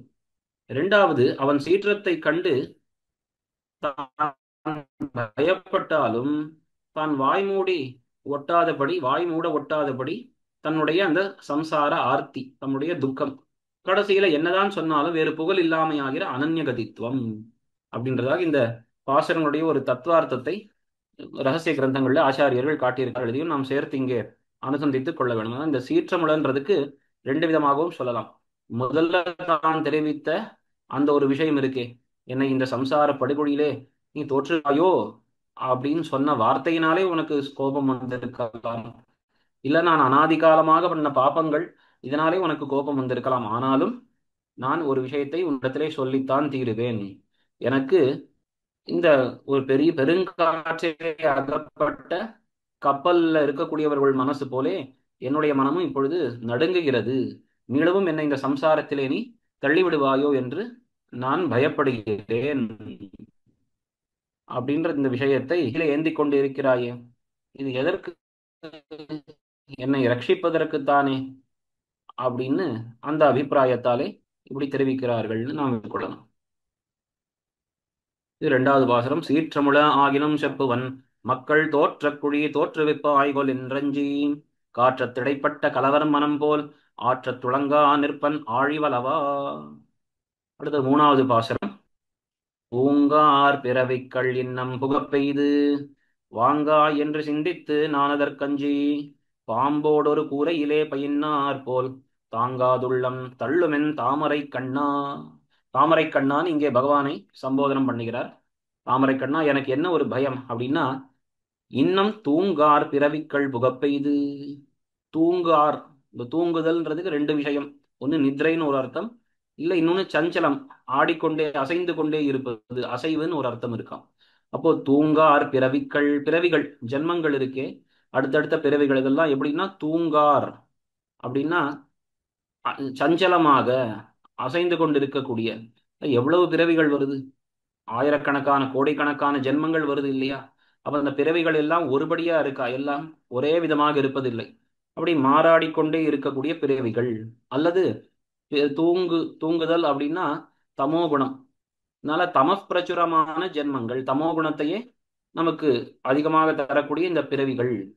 அப்பேற்பட்ட தூங்கார் பிறவிகள் அந்த தமப்பிரச்சுரமான இல்ல சஞ்சலமாக இருக்கக்கூடிய, மாறாடிக்கொண்டே இருக்கக்கூடிய இந்த பல ஜென்ம பரம்பரைகள், அவைகளில் இன்னம் புகப்பெய்து, இன்னமும் மீளவும் என்னை இந்த ஜென்ம பரம்பரையிலே என்னை பிரவேசிக்கும்படியாக நீ என்னை செய்து விடுவாயோ.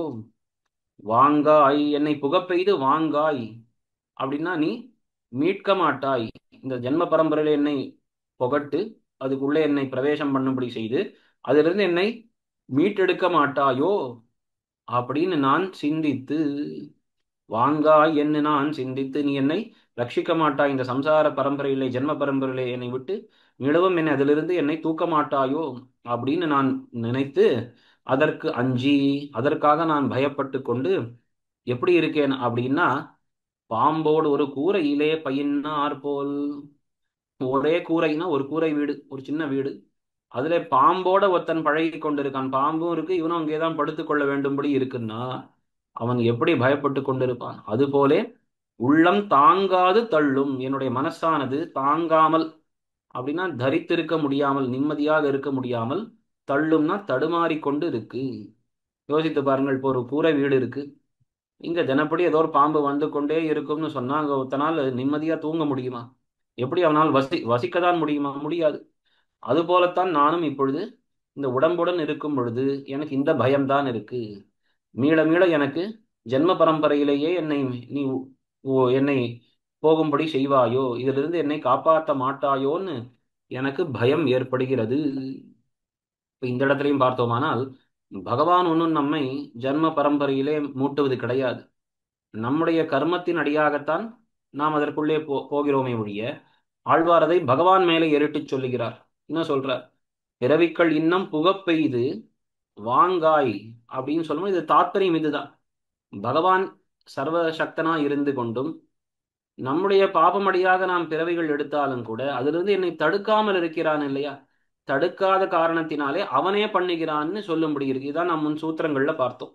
ஒரு தாயானவள் அவளே குழந்தையை கிணற்ற தள்ளி விட்டார்னு எல்லோரும் பழி சொல்லுவார்கள். எப்போன்னா அவள் சரியா குழந்தையை பார்த்துக்காமல் அப்படி குழந்தை விழுந்துருத்துன்னு சொன்னா இவள் தான் தூக்கி போட்டாள், இவ தான் காரணம் அப்படின்னு சொல்லுவது போலத்தான் பகவானுக்கு சக்தி இருந்தும் நம்மை இதிலிருந்து அவன் தடுக்காமல் இருந்தபடியால் அவனே பண்ணிவிட்டான் என்று சொல்லும்படியாக அவனுடன் இருக்கக்கூடிய சம்பந்தம் என்று இங்கே எடுத்து காட்டியிருக்கார். இந்த இடத்துல ரொம்ப ஆச்சரியமான ஒரு நஞ்சீரனுடைய ஒரு வார்த்தை இதை நாம் கண்டிப்பா தெரிந்து கொள்ள வேண்டும். இந்த பாசுரத்துல என்ன சொல்றார் ஆழ்வார் அப்படின்னா, தனக்கு ஒரு விஷயத்தை எடுத்து சொல்லுகிறார். நான் பாம்போடு ஒரு கூரையிலே பைன்னவர் போல் என்னுடைய மனசு பதறிக்கொண்டு இருக்கு. ஆனா உண்மையிலே பார்த்தால் ஆழ்வாருக்கு இது போல கிடையாது.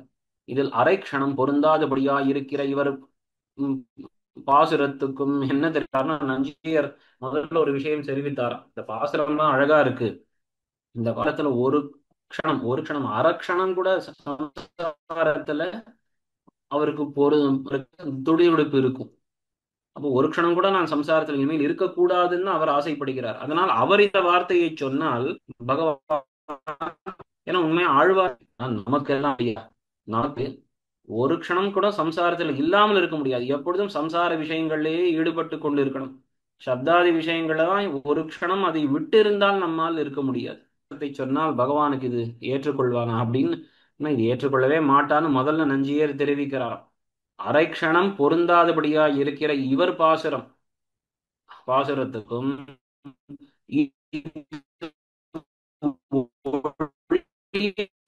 செல்லாதபடி இந்த சம்சார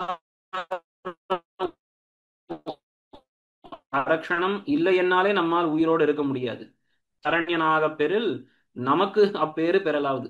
நாம் போய் எப்போ பகவானிடத்துல இந்த புருஷார்த்தத்தை மோட்சத்தை அடைய முடியும்? நாம இந்த பாசுரத்தை சொன்னாலும் ஆழ்வார் சொன்ன மாதிரி அம்மா பகவானுக்கு இது ரெண்டுத்துடைய வித்தியாசம் தெரியாதா என்ன? ஒருவேளை பகவானுக்கு ஆழ்வார் பாடக்கூடிய இந்த பாசுரம், இதை நாமும் திருப்படி மறுபடியும் அனுசந்தானம் பண்ணுவது, இது ரெண்டுத்துக்கும் வித்தியாசம் தெரியலை என்னால் நமக்கும் பகவான் மோட்சத்தை தரலாம். பகவான் அப்படி இல்லையே, வித்தியாசம் தெரிந்தவன் தானே அப்படின்னு முதல்ல சொன்னாராம். ஆனா அப்புறம் தானே பதில் என்ன சொன்னார்னா, மித்திரபாவேன சம்பிராப்தம் என்கிறபடியே இத்தலையில் உள்ளது போ போட்கனானாலும் நான் அவனை விடேன் என்று அருளிச் செய்தபடியாலே நமக்கு பெருகைக்கு தட்டில்லை என்று அருளிச் செய்தருளினார் நஞ்சியர்.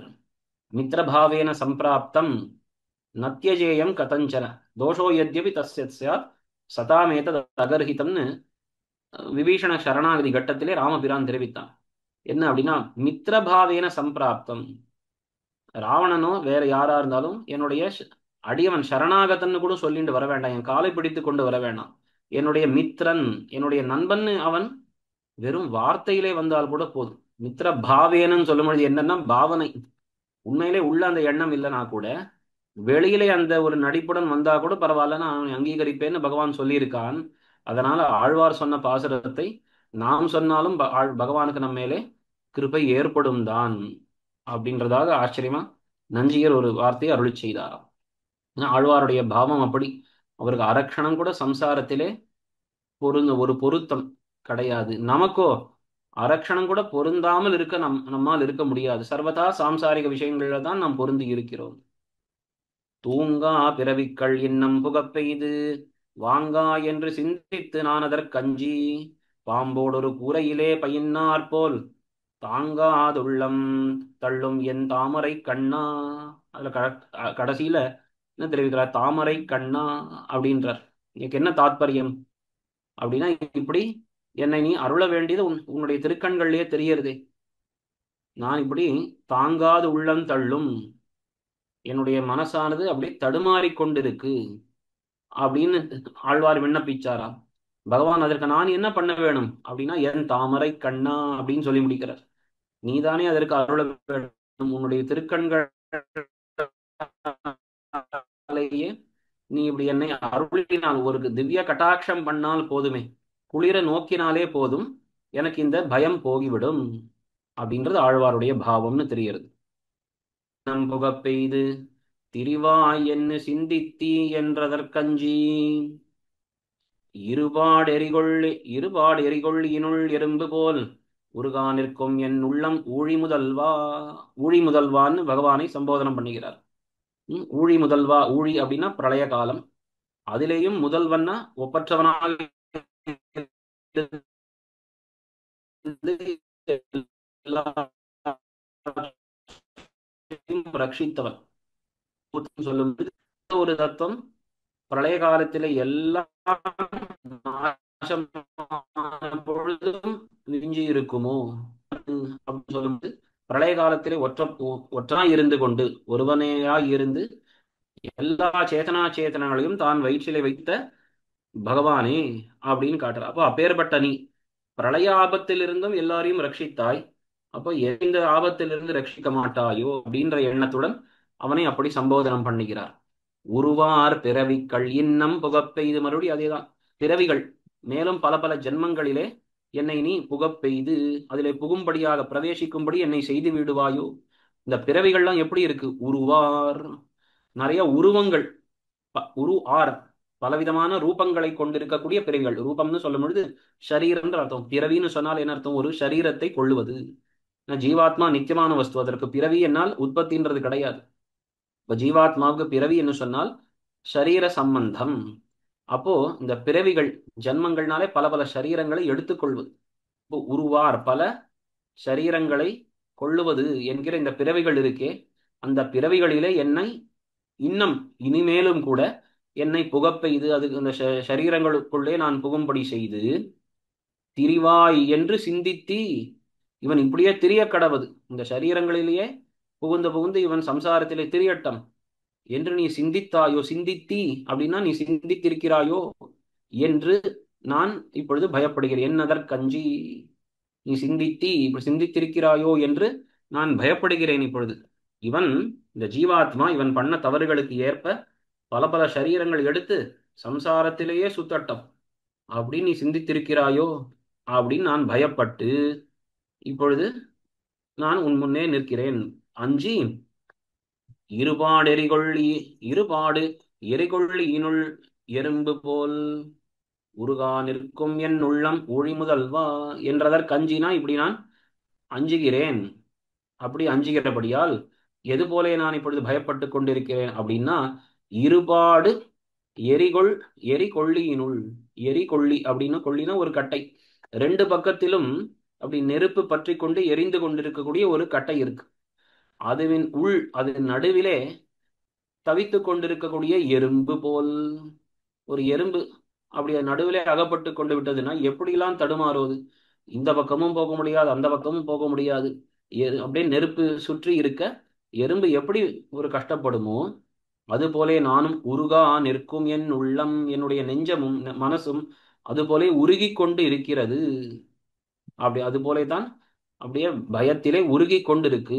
இப்படி பயப்படுகிறபடியால் இங்கே என்ன தெரிவிக்கிறார்? என்னுடைய நெஞ்சம் அந்த எறும்பு போலே, இரண்டு பக்கம் எரிந்து கொண்டிருக்கக்கூடிய ஒரு கட்டையின் நடுவிலே இருக்கக்கூடிய எறும்பு போலே என் நெஞ்சமும் எல்லா சுற்றிலும் பார்த்தால் பயம், அதனாலே அது அப்படியே உருகி கொண்டிருக்கு. என்ன, எதற்கு உமக்கு இந்த பயம் அப்படின்னு சொன்னால், நீ இன்னும் என்னை பல பல சரீரங்கள் எடுத்து இவன் சம்சாரத்திலே சுத்தி திரியட்டம் அப்படின்னு நீ எண்ணிக்கொண்டிருக்கிறாயோன்னு எனக்கு ஒரு பயம்தான். அழகா தெரிவிக்கிற திரிவாய் அப்படின்றது காட்டுறார். பல சரீரங்கள் கொண்டு இவன் திரியட்டம் அப்படின்றதற்கு என்ன வியாக்கியானம் பண்றாருன்னா, திரிந்து கிடந்த வாசல் தோறும் நுழைந்து திரியும் பதார்த்தம் போலே தேவாதி சரீரங்கள் தோறும் புக்கு. இல்லையா? பொதுவா நம்முடைய ஆச்சாரியர்கள்லாம் வியாக்கியானங்கள்ல இந்த நாய் அப்படின்றது இப்படிதான் சொல்லுவார்கள். நாயினா என்னது? அது எந்த கதவு எந்த வாசல் திறந்தாலும் உடனே உள்ள புகுந்துடும். அப்ப அதை என்ன சொல்லுவாதான் திரிவது அப்படின்னா, திரிந்து கிடந்த வாசல் தோறும் நுழைந்து உள்ளே திரியக்கூடிய ஒரு பதார்த்தம், ரொம்ப நீனமான பதார்த்தம், நீனமான ஜந்து அப்படின்றத காட்டுவார்கள். அதுபோலே நாமும் என்ன பண்ணுகிறோம்? ஜீவாத்மாவும் ஒரு ஒரு சரீரம் எடுக்கும் பொழுதும் அந்த சரீரத்துக்குள்ளே புகுந்து அங்கேயே திரிந்து கொண்டிருக்குன்னா என்ன அர்த்தம்? அந்த சரீரமாகவே அந்த தன்னை பாவித்து கொண்டு அகங்காரம் பண்ணி கொண்டு இருக்கான். நான் தேவோகம் மனுஷ்யோகம் அப்படின்னு இவனும் கூட திரிந்து கொண்டிருக்கிறான். இப்படியே இவன் திரிந்து கொண்டு இருக்கட்டும்னு நீ எண்ணி இருக்கிறாயோ வேண்டாம் அப்படின்னு தன்னுடைய பயத்தை காட்டுகிறார். ஊழி முதல்வன் பிரளய காலத்திலே ரட்சித்தவன் நீதானே, இப்ப என்னையும் இப்பொழுது நீ ரட்சிக்க வேண்டாமா? இப்படி நீ எண்ணி இருப்பாயாகில் அதை கைவிட்டு விடு என்று காட்டுறார். இப்ப மறுபடியும் இங்க இதே போல சொல்வதற்கு காரணம் பந்தம் தான். பகவானை போய் இப்படி எல்லாம் மேல மேல பேசலாமா? அவனுக்கு இன்னும் வருத்தமோ சீற்றமோ ஏற்படும் தானே இப்படி எல்லாம் சொன்னால் அப்படின்னா என்ன பண்ணுவது? பகவானுக்கு கோபமோ இல்ல வருத்தம் ஏற்பட்டாலும் பகவானிடத்தில் தான் இவர் தன்னுடைய ஆற்றாமை துக்கத்தை சொல்லிக் கொள்ள முடியும். அதனால இப்படி சொல்லுகிறார்னு நாம் புரிந்து கொள்ளணும். உருவார் பிறவிக்கள் இன்னம் புகப்பெய்து திரிவாயென்னு சிந்தித்து என்றதற்கஞ்சி இருபாடு எரிகொள்ளியினுள் எறும்பு போல் உருவா. 5வது பாசுரம். கொள்ளக் குறையாத விடம்பை குழியில் தள்ளி புகப்பெய்திகொள் என்றதற்கஞ்சி வெள்ளத்திடைப்பட்ட நரீனம் போலே உள்ளந்துளங்கான்.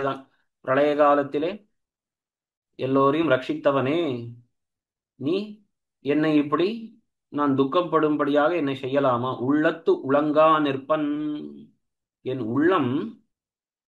உள்ளந்துளங்கா நிற்பன், என்னுடைய நெஞ்சானது என்னுடைய ஹிருதயமானது துளங்கிக் கொண்டிருக்குன்னு அப்படியே தடுமாறிக் கொண்டிருக்கு. இதுதான் ஒரு நிச்சயம் இல்லாமல் படபடப்பாக தடுமாறிக் கொண்டிருக்கு. எதனாலே தடுமாறிக் கொண்டிருக்கு? எதை போலே தடுமாறி? ரெண்டு விஷயம். என்ன காரணம்? எதை போலே தடுமாறிக் கொண்டிருக்கு அப்படின்னா, கொள்ள குறையாத விடும்பை குழி. எல்லாம் மறுபடியும் அதை தான் சொல்றார். குழி குழின்னு கர்ப்ப ஸ்தானத்தை சொல்றார். இது எப்பேற்பட்டது? கொள்ள குறையாத இடும்பை குழி. இந்த கர்ப்ப குழி என்பது எவ்வளவு கொண்டாலும் எவ்வளவு அனுபவித்தாலும் நாசமாகாதது இல்லையா? நம்முடைய கர்மங்கள் அது போலத்தான். நம்முடைய கர்மங்கள் எவ்வளவுதான் நாம் அனுபவித்தாலும் கூட அது முடியும்படியாகவே இல்லை அப்படின்றதாக தெரிவிக்கிறார். அப்பேற்பட்ட அனுபவத்தினாலே நாசம் பண்ண முடியாததான அந்த நம்முடைய பாபங்கள், அதனால ஏற்பட்ட அந்த கர்ப்பஸ்தானம், அதிலே கொள்ள குறையாத இடும்பை குழி கர்ப்பஸ்தானத்திலே பள்ளி புகப்பெய்திகொள். புகப்பெய்திகொள்னா என்னை நீ பிரவேசிக்க போகிறாயோ, அதுள்ளே தள்ளிவிட போகிறாயோ? என்ன அதுக்குள்ளே இதுன்னு ஒண்ணுதானேனா தள்ளி விட்டு மேன்மேலும் என்னை அதிலேயே இருக்கும்படி நீ செய்ய போகிறாயோ என்று அதற்காக நான் பயப்பட என்னுடைய நெஞ்சமானது இப்போ இப்படி பதறுகிறது. அஞ்சி பதறுகிறதுனா அஞ்ச இப்படி பதறுகிறது. எதை அப்படின்னு திருஷ்டாந்தம் என்னன்னா, வெள்ளை திடைப்பட்ட நரி கொண்டு இருக்கக்கூடிய ஒரு நரி கூட்டம் அது எப்படி எல்லாம் கஷ்டப்படுமோ அது போலதான் என் நெஞ்சம் இப்பொழுது கஷ்டப்படுகிறது. இதுல பார்த்தோமானால் முதல்ல என்ன தெரிவித்தார் அப்படின்னா, அந்த ஆற்றங்கரை வாழ் மரம் போலே அப்படின்னு ஒரு அச்சேதன பதார்த்தத்தை, அச்சேதனம்னா மனுஷனை போலே சிந்திக்க திறனற்ற அந்த மரத்தை காட்டினார். மரத்துக்கு பயப்படுவதற்கு அந்த சைத்தன்யம் இல்லையே ஒழிய, நானும் அதே நிலையில் இருக்கேன், ஆனா எனக்கு சைத்தன்யம் இருந்தாலும் பயம்தான் அதிகமாக இருக்கு. அப்போ நானும் மரத்தை போல இருந்திருக்கலாம், எனக்கு பயமாவது இல்லாமல் இருந்திருக்கும். ஆனா சைத்தன்யம் வந்ததுனாலே பயப்பட்டேன். ஆனா மரம் போலே என்னை காப்பாற்றிக் கொள்வதற்கு சாமர்த்தியம் அற்றிருக்கிறேன். அது முதல் திருஷ்டாந்தம். அடுத்ததாக என்ன சொன்னார்னா, காற்றத்திடைப்பட்ட கலவர் மனம் போல்னு சொன்னார். மகா காற்றிலே அகப்பட்டு இருக்கக்கூடிய அந்த கப்பலில் இருக்கக்கூடியவர்கள் அங்கேயும் பாருங்கள், கலவர் மனம்னு பன்மை பகுவச்சனத்திலே சொன்னார். என்ன காரணம்னா, தன்னுடைய துக்கம் அபாரமானதுன்னு சொல்லுவதற்கு பலர் உடைய துக்கம் சேர்ந்து எனக்கு திருஷ்டாந்தமாக ஆகும் அப்படின்காக பகுவச்சனத்தை காட்டினார். அதற்கு அடுத்த மேலே பாம்போடு ஒரு கூரையிலே பைன்னார் போல் என்று திருஷ்டாந்தம். அடுத்தது 4வது நாம் பார்த்தோமானால் எறும்பு போல்னு சொன்னார். எறும்பை தனக்கு திருஷ்டாந்தம் சொன்னதற்கு என்ன, நான் அவ்வளவு சிறியவன், தன்னுடைய நிகர்ஷத்தை காட்டுவதற்காக, ஒரு தாழ்ச்சியை காட்டுவதற்காக எறும்பு போலேன்னு அப்படி எடுத்து சொன்னார். இப்பொழுது இங்க நரி இனம் மறுபடியும் பன்மை. ஒரு நரியினுடைய பயம் இல்லை, நரி கூட்டம், அதற்கெல்லாம் சேர்ந்து எவ்வளவு பயமோ அது போல என்னுடைய நெஞ்சிலே பயம் இருக்கு அப்படின்றதாக இங்க எடுத்து காட்டியிருக்காருன்னு பார்க்கிறோம். அப்போ ஒரு வெள்ளத்தின் நடுவே அகப்பட்ட நரி கூட்டம் எப்படி தத்தளிக்குமோ அது போலத்தான் நானும் இப்ப இந்த சம்சார சாகரத்திலே நான் பயப்பட்டு கொண்டிருக்கிறேன், தடுமாறிக் கொண்டிருக்கிறேன் என்பதாக இங்கே காட்டுறார். அப்ப இதெல்லாமே இவர் இந்த 5 பாசுரங்களிலும் பகவான் இப்படி பண்ணுவனோ அப்படின்னு இவர் பயப்படுவதற்கு காரணம் அவரிடத்துல இருக்கக்கூடியதான ஒரு பந்தம். இந்த இடத்த வியாக்கியானத்திலே பெரியவாச்சான் பிள்ளை ஸ்ரீசுக்திகளே இருக்கு. இதை அடிப்படையாக கொண்டுதான் ஸ்ரீவச்சன பூஷண சூத்திரங்கள் அவதரித்ததுன்னு நாம் சொல்லலாம். கிணற்றிலே விழுகிற பிரஜையை வாங்காத தாயை தானே தள்ளினாள் என்ன கடவதிரே. அடியிலே நீ பரிஹரியாமை என்றோ இது அகல வேண்டிற்று அப்படின்றார். நீ ஆரம்பத்திலே என்னை ரட்சித்திருக்கணும். நீ என்னை ரட்சிக்காமல் விட்டது என்னுடைய பாபத்தினாலே நான் இந்த நிலையை அடைந்தேன் என்று சொன்னாலும் நீ ஏன் அதை தடுக்கவில்லை, அதனால் நீதான் பண்ணினாய்ன்னு நான் சொல்லுவேன் அப்படின்னு காட்டி உதங்கன் பண்ணின பிரश्னத்தை இங்க எடுத்து காட்டியிருக்கார். உத்தங்கன் என்கிற ரிஷி மகாபாரத யுத்தம் நடந்த பின்பு கிருஷ்ணபிரானை அணுகி சொன்னாரா, நீ இதை தடுத்திருக்கலாம் இவ்வளவு பெரிய யுத்தத்தை, ஏன் துரியோதனாதிகளை இப்படி நீ அவர்கள் அழியும்படி செய்தாய். நான் என்ன பண்ணது, அவர்கள் பண்ண தவறு இல்லையே, ஒரு சின்ன குண்டூசி அளவுக்கு ஒரு நிலம் கூட தரமாட்டேன்னு சொன்னானே அவன், அப்படின்னா சரிதான், ஆனா அவன் மனதை நீ திருத்தி இருக்கலாமே அப்படின்னு மேலே உத்தங்கன் கேட்டான்னு சொல்லப்படுவது. அது போலே அப்படின்னு இங்கே அதை நினைவூட்டுகிறார். அதுதான் ஆழ்வாருடைய பாவம், நீ என்னை ஆரம்பத்திலேயே இந்த சரியான வழியிலே என்னை நடத்தி இருக்கலாம் என்பதாக தெரிவிக்கிறார். கொள்ளக் குறையாத விடும்பை குழியில் தள்ளி புகப்பெய்திகொள் என்றதற்கஞ்சி வெள்ளைத் திரைப்பட்ட நரியினம் போலே உள்ளந்துளங்கா நிற்பன் ஊழி முதல்வா. அடுத்ததாக இந்த 5 பாசுரங்களிலே தம்முடைய பயத்தை ஒரு திருஷ்டாந்தத்துடன் எடுத்து நிரூபணம் பண்ணினார். அடுத்து என்ன பண்றாரு, பயத்தை சொல்லாமல் என்னை ரட்சித்தருள், என்னை ரட்சித்தருள்னு கேட்கிற. இப்ப 5 பாசுரங்களையும் நீ என்னை ரட்சிக்க வேணுங்கிற விஷயம் சொல்ல, நான் பயப்படுகிறேன் பயப்படுகிறேன் அப்படின்றத முன் வைக்கிறார். இப்போ அடுத்தது 6வது பாசுரம்.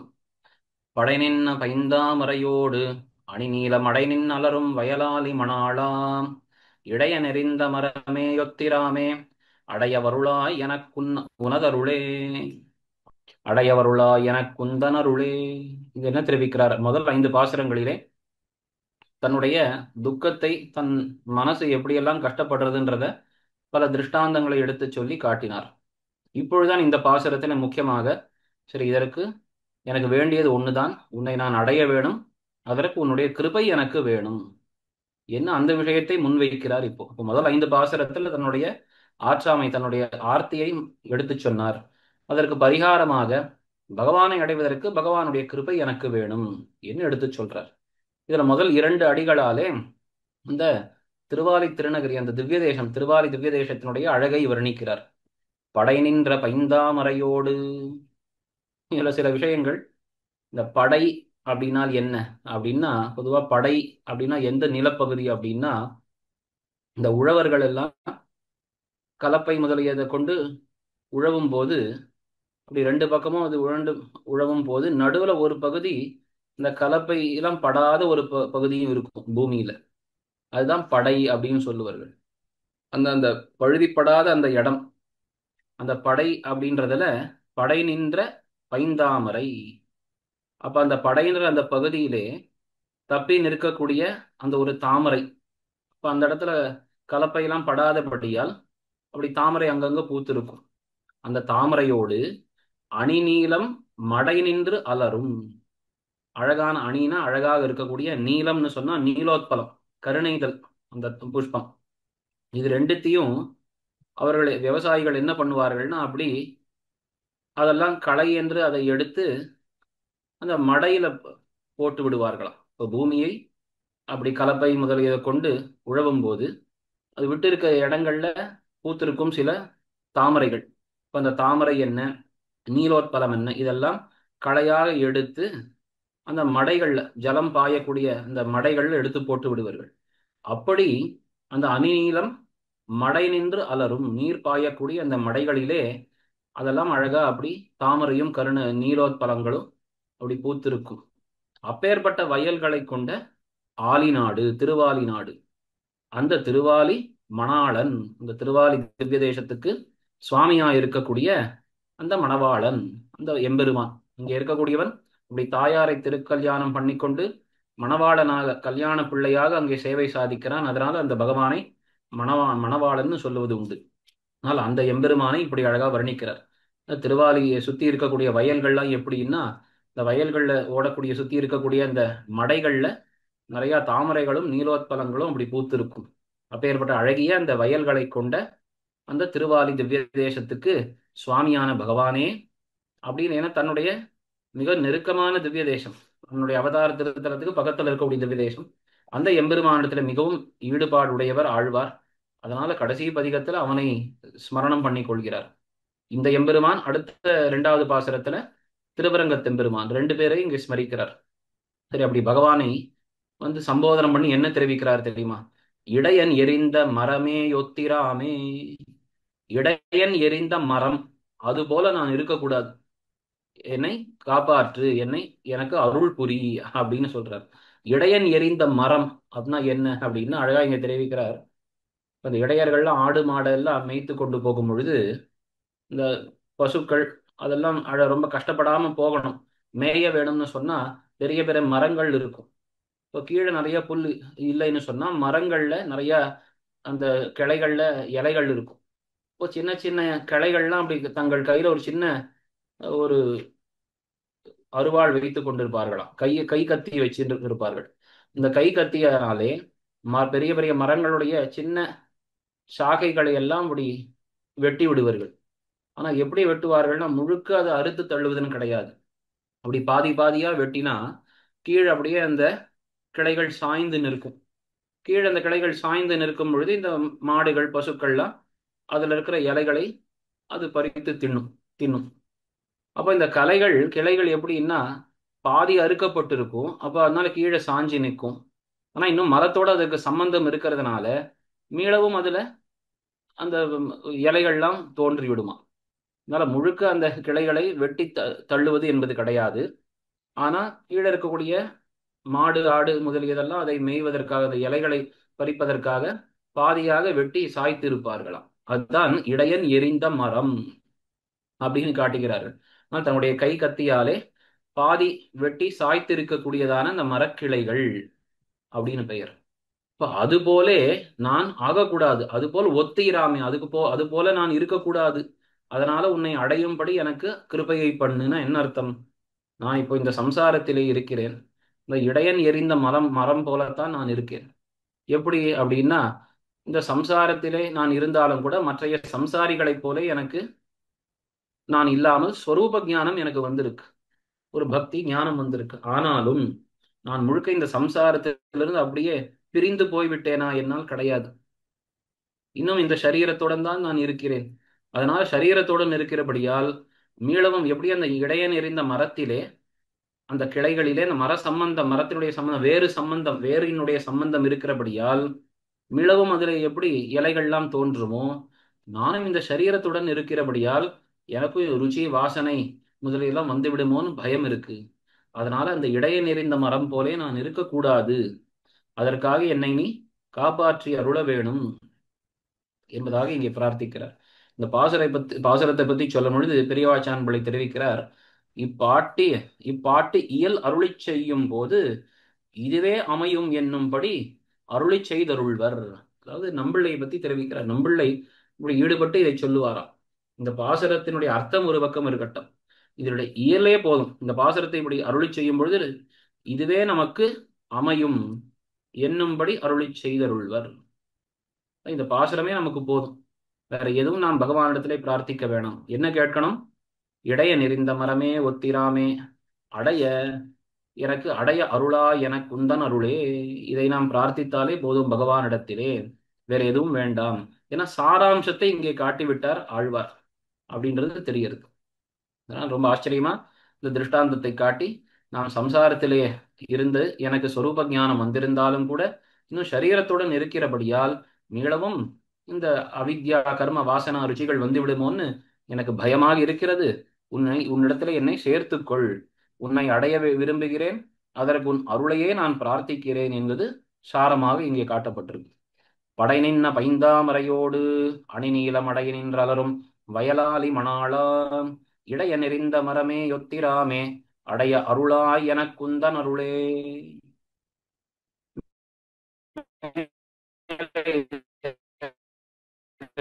வேண்டிய விஷயங்கள் அடுத்த ரெண்டு பாசனங்களிலே எந்த விஷயம் வேண்டாம். பகவானே எனக்கு கதி உபாயம் என்கிறதை காட்டுகிறார். அடுத்து இந்த ஏழாவது பாசனம் ரொம்ப தேம்பன் நீயுண்ணால் அடியேன் நான் பின் இளந்திங்கள் சிறை விடுத்து பாம்பினனை பள்ளி கொண்டாய் பரம் சோதி.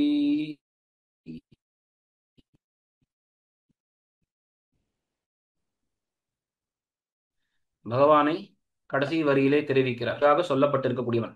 பகவானுடைய தேஜஸ் தான் எல்லா தேஜஸ் பதார்த்தங்களை காட்டிலும் மிஞ்சி இருக்கக்கூடியது. லோகத்துல சூரியன், சந்திரன், நட்சத்திரங்கள், நெருப்பு இதெல்லாம் தேஜஸ்ன்னு சொல்றோமானால் இவைகளுடைய அந்த தேஜஸும் கூட பகவானுடைய தேஜஸினாலே ஏற்பட்டது. அதனால பரஞ்சோதிகி அப்படின்னு வேதங்களிலே சொல்லப்பட்டிருக்கக்கூடிய பகவான் அப்பேற்பட்டவன். அவன் என்ன பண்ணுகிறான்? அது கடைசி 2 வரிகளில் தெரிவிக்கிறார். முதல்ல தனக்கு வேண்டியதை ஒரு விஷயத்தை இங்கே விண்ணப்பிக்கிறார். என்ன சொல்றாரு அப்படின்னா, வேம்பின் புழு வேம்பன் நீ உண்ணாது. இங்க எதையுமே ஆழ்வார் பகவானிடத்துல பிரார்த்திக்கவில்லை. இந்த பாசுரத்திலே முன்னாடிலாம் முதல் 5 பாசுரத்திலே தன்னுடைய வருத்தத்தை விண்ணப்பித்தார். 6வது பாசுரத்திலே உன்னை அடைவதற்கு உன்னுடைய கிருபை வேணும்னு பிரார்த்தித்தார். இந்த இடத்துல என்ன சொல்றாருன்னா, தன்னுடைய ஒரு நிலையை எடுத்து சொல்றாரு. என்ன அப்படின்னா, உமக்கு ஆழ்வாரே உமக்கு என்ன வேணும்? வேற ஏதாவது ஐஸ்வர்யம், கைவல்யம் இதெல்லாம் வேணுமா அப்படின்னா கிடையாது அப்படின்றதை ரொம்ப அழகா ஒரு திருஷ்டாந்தத்துடன் எடுத்து காட்டுகிறார். வேம்பின் புழு வேம்பன்னி உண்ணாது. வேப்ப மரம், இந்த வேப்ப மரத்துல உண்டாகக்கூடிய ஒரு புழுன்னு ஒண்ணு இருக்கு, அந்த வேம்பின் புழு அப்படின்னு. அந்த புழு அந்த வேப்ப மரத்து இலையைத்தான் அது உண்ணுமே ஒழிய அதற்கு நாம் ரொம்ப இனிப்பாக இருக்கக்கூடிய கரும்பை கொடுத்தால் அதை அது உட்கொள்ளாது. எவ்வளவுதான் தித்திப்பாக இருந்தாலும் கூட இந்த ஒரு புழுவானது வேப்பம் இலையைத்தான் கொள்ளும்.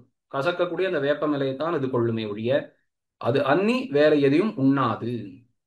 இது ஒரு விஷயம். அடுத்த அடியில என்ன சொல்றார்? அது போலத்தான் நானும் கூட.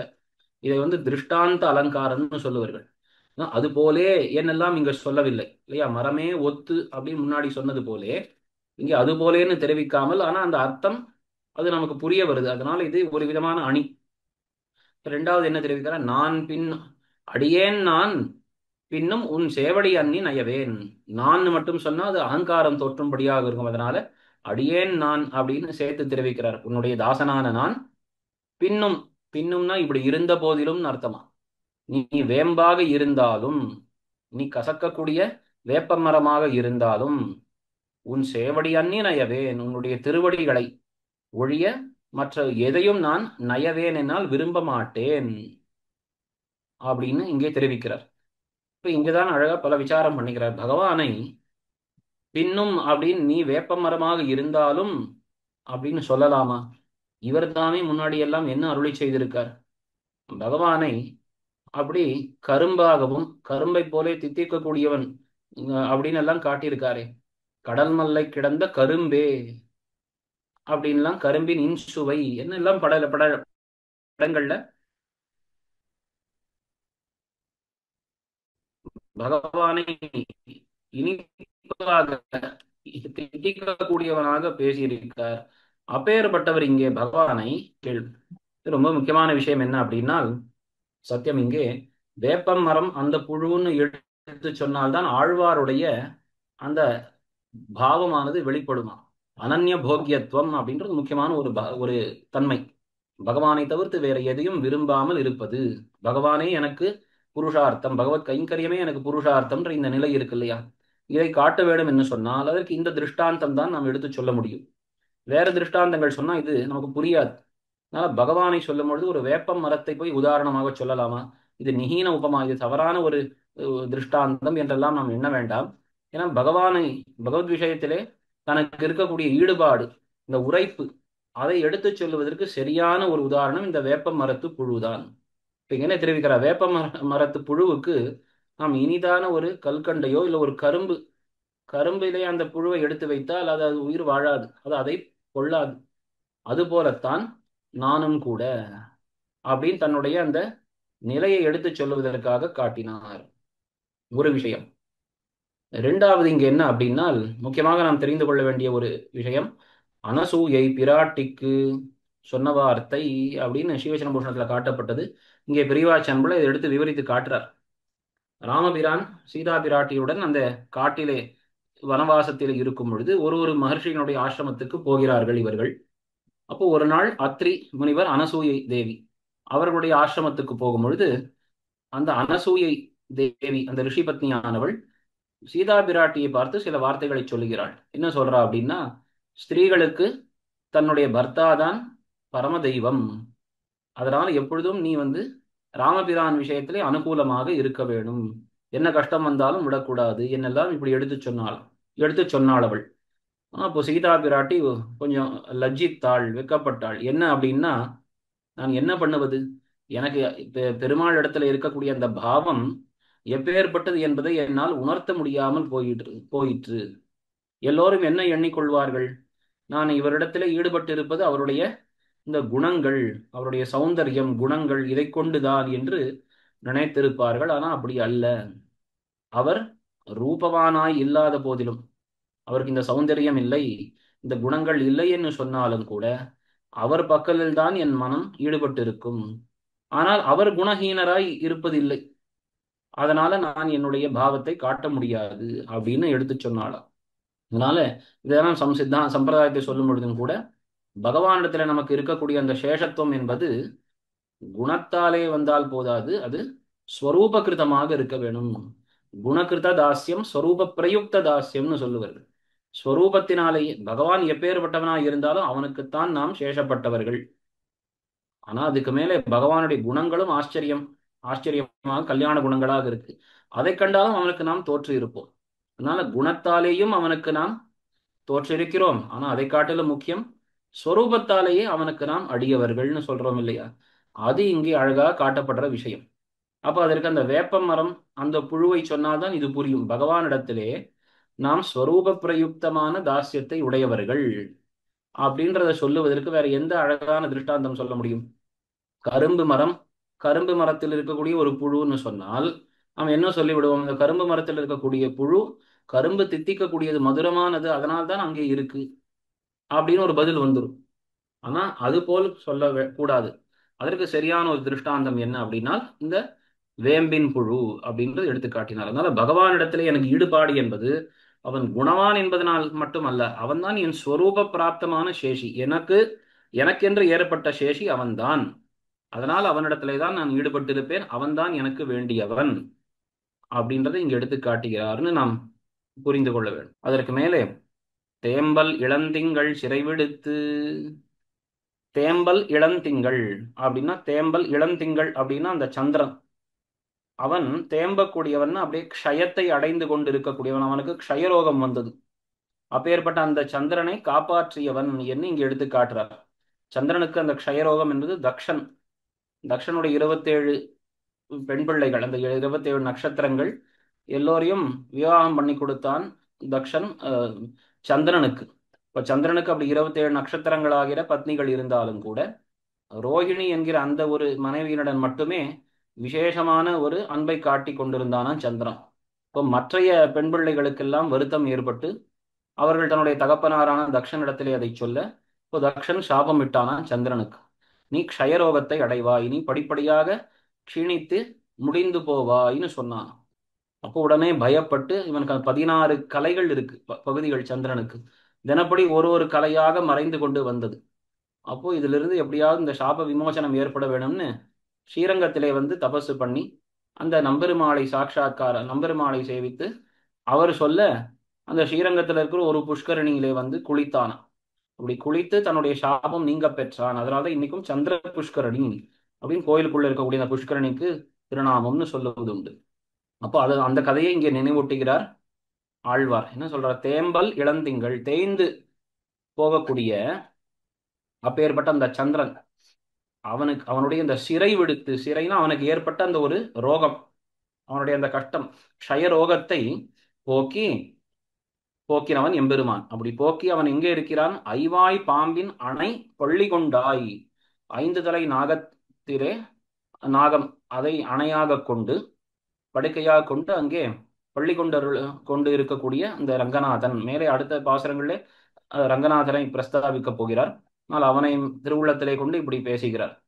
அப்படி அந்த சந்திரனுக்கு க்ஷயரோகத்தை போக்கி அந்த 5 தலை பாம்பிலே பள்ளி கொண்டு இருக்கக்கூடிய பகவானே பரஞ்சோதி ஸ்வரூபமானவனே அப்படின்னு அவனை பிரார்த்தித்து என்ன சொல்லுகிறார்னா, எப்படி வேம்பின் புழு வேம்பண்ணி வேறு எந்த விஷயத்தையும் உண்ணாதோ, அடியேன் நான் உனக்கு சேஷபூதனான நானும் கூட பின்னும் நீ வேம்பாக இருந்தாலும் ஒருவேளை நீ வேம்பாக இருந்தாலும் கூட உன் திருவடி அன்றி வேற எதையும் நான் விரும்ப மாட்டேன். இது என்னுடைய நிச்சயம், என்னுடைய கருத்து. இதை நீ தெரிந்து கொள் அப்படின்றதாக தன்னுடைய பாவத்தை விண்ணப்பித்து காட்டியிருக்கார் இந்த பாசுரத்திலே.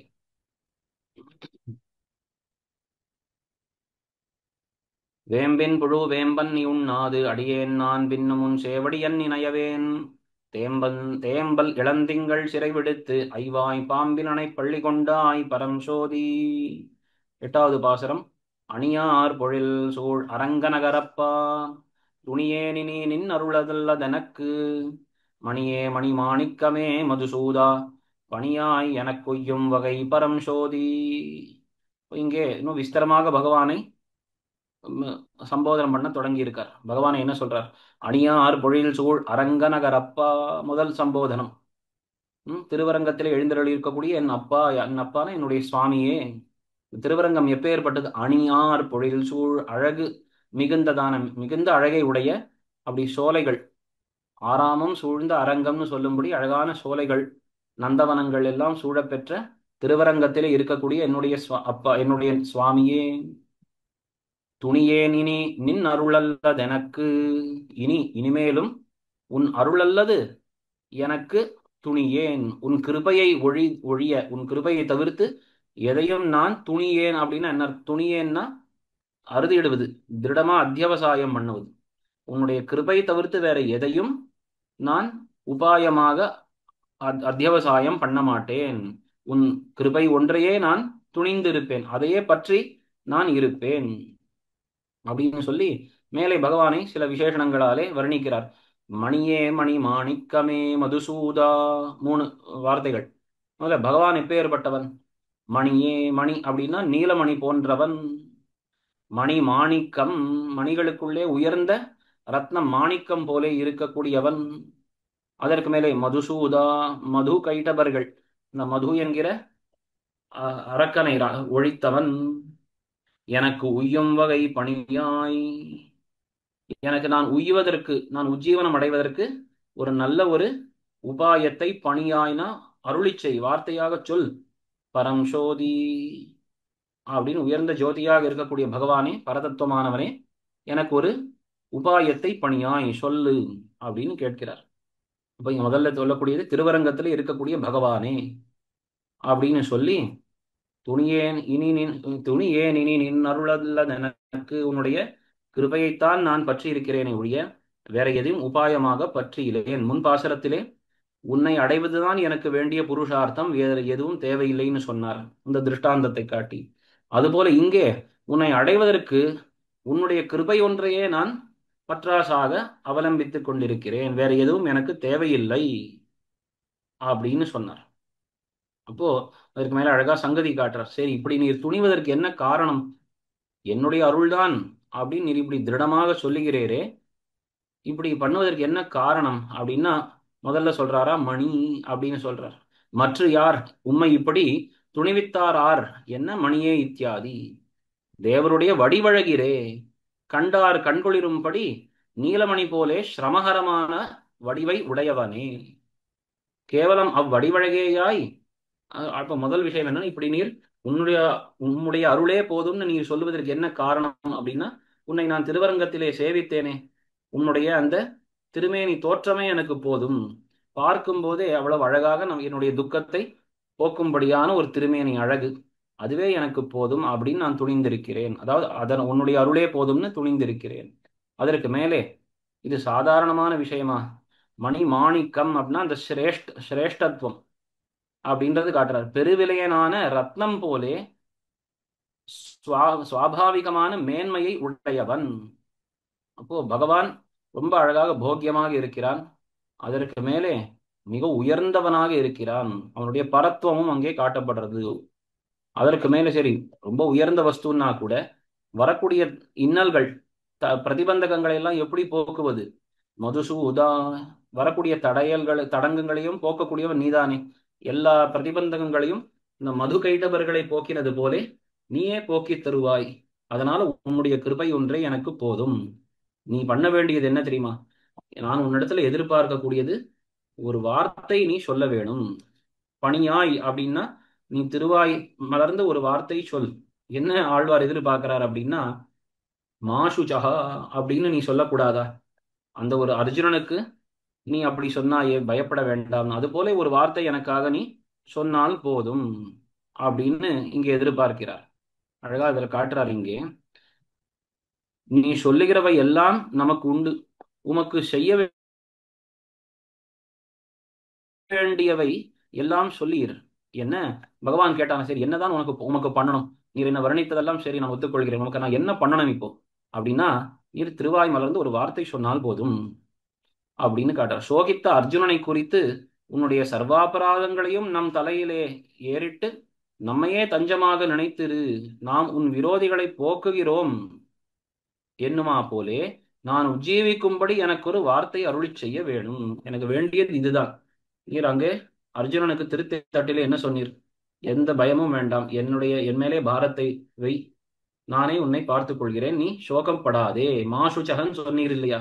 அவனுடைய பயம் துக்கம் எல்லாம் போகும்படியாக நீர் ஒரு வார்த்தை சொன்னது போலே, என்னுடைய பயம் துக்கம் வருத்தம் எல்லாம் போகும்படி நான் உய்வதற்கு ஒரு வார்த்தை சொல்லும், அது போதும் அப்படின்னு எடுத்து காட்டியிருக்கார். அணியார் பொழில் சூழ் அரங்க நகரப்பா, துணியேனி நின் அருளல்லது எனக்கு, மணியே மணி மாணிக்கமே மதுசூதா, பணியாய் எனக் கொய்யும் வகை பரம் சோதி.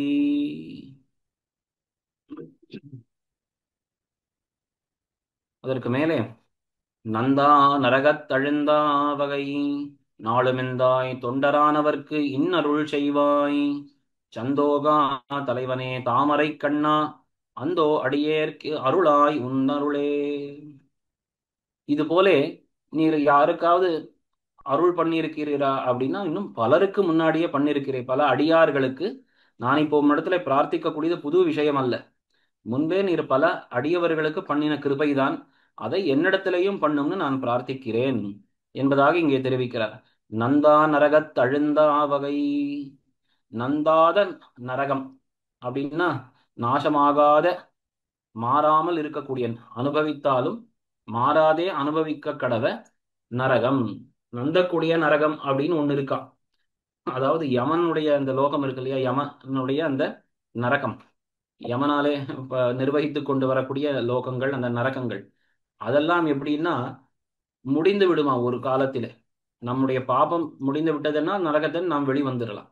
ஆனா இந்த சம்சாரம்ன்றது இருக்கு இல்லையா, இது முடிவில்லாத ஒரு நரகம் அப்படின்னு காட்டுறாருதான் நந்தா நரகம் அப்படின்றதால இங்க காட்டியிருக்கார். அப்போ இந்த சம்சாரம் என்பது பார்க்கும் பொழுது ஏதோ சுகமும் துக்கமும் கலந்திருப்பது போல இருக்கு, ஆனால் இது துக்கமயம்தான், இது முடிவில்லாத ஒரு நரகம். இந்த நந்தா நரகத்திலே நான் அழுந்தா வகை, அதுக்குள்ளேயே நான் அழுந்தி உள்ளேயே போகாதபடி நீ என்னை காப்பாற்று. நாளும் எந்தாய், நந்தா நரகத்து அழுந்தாதபடி அடியேற்கு நாளும் உன் அருளே அருளாய், எப்பொழுதும் எனக்கு எந்நாளும் உன்னுடைய அருளையே நீ அருள வேணும், மேலே அன்வைத்துக் கொள்ள வேணும். எந்தாய் தொண்டரானவர்க்கு இன்னருள் செய்வாய்.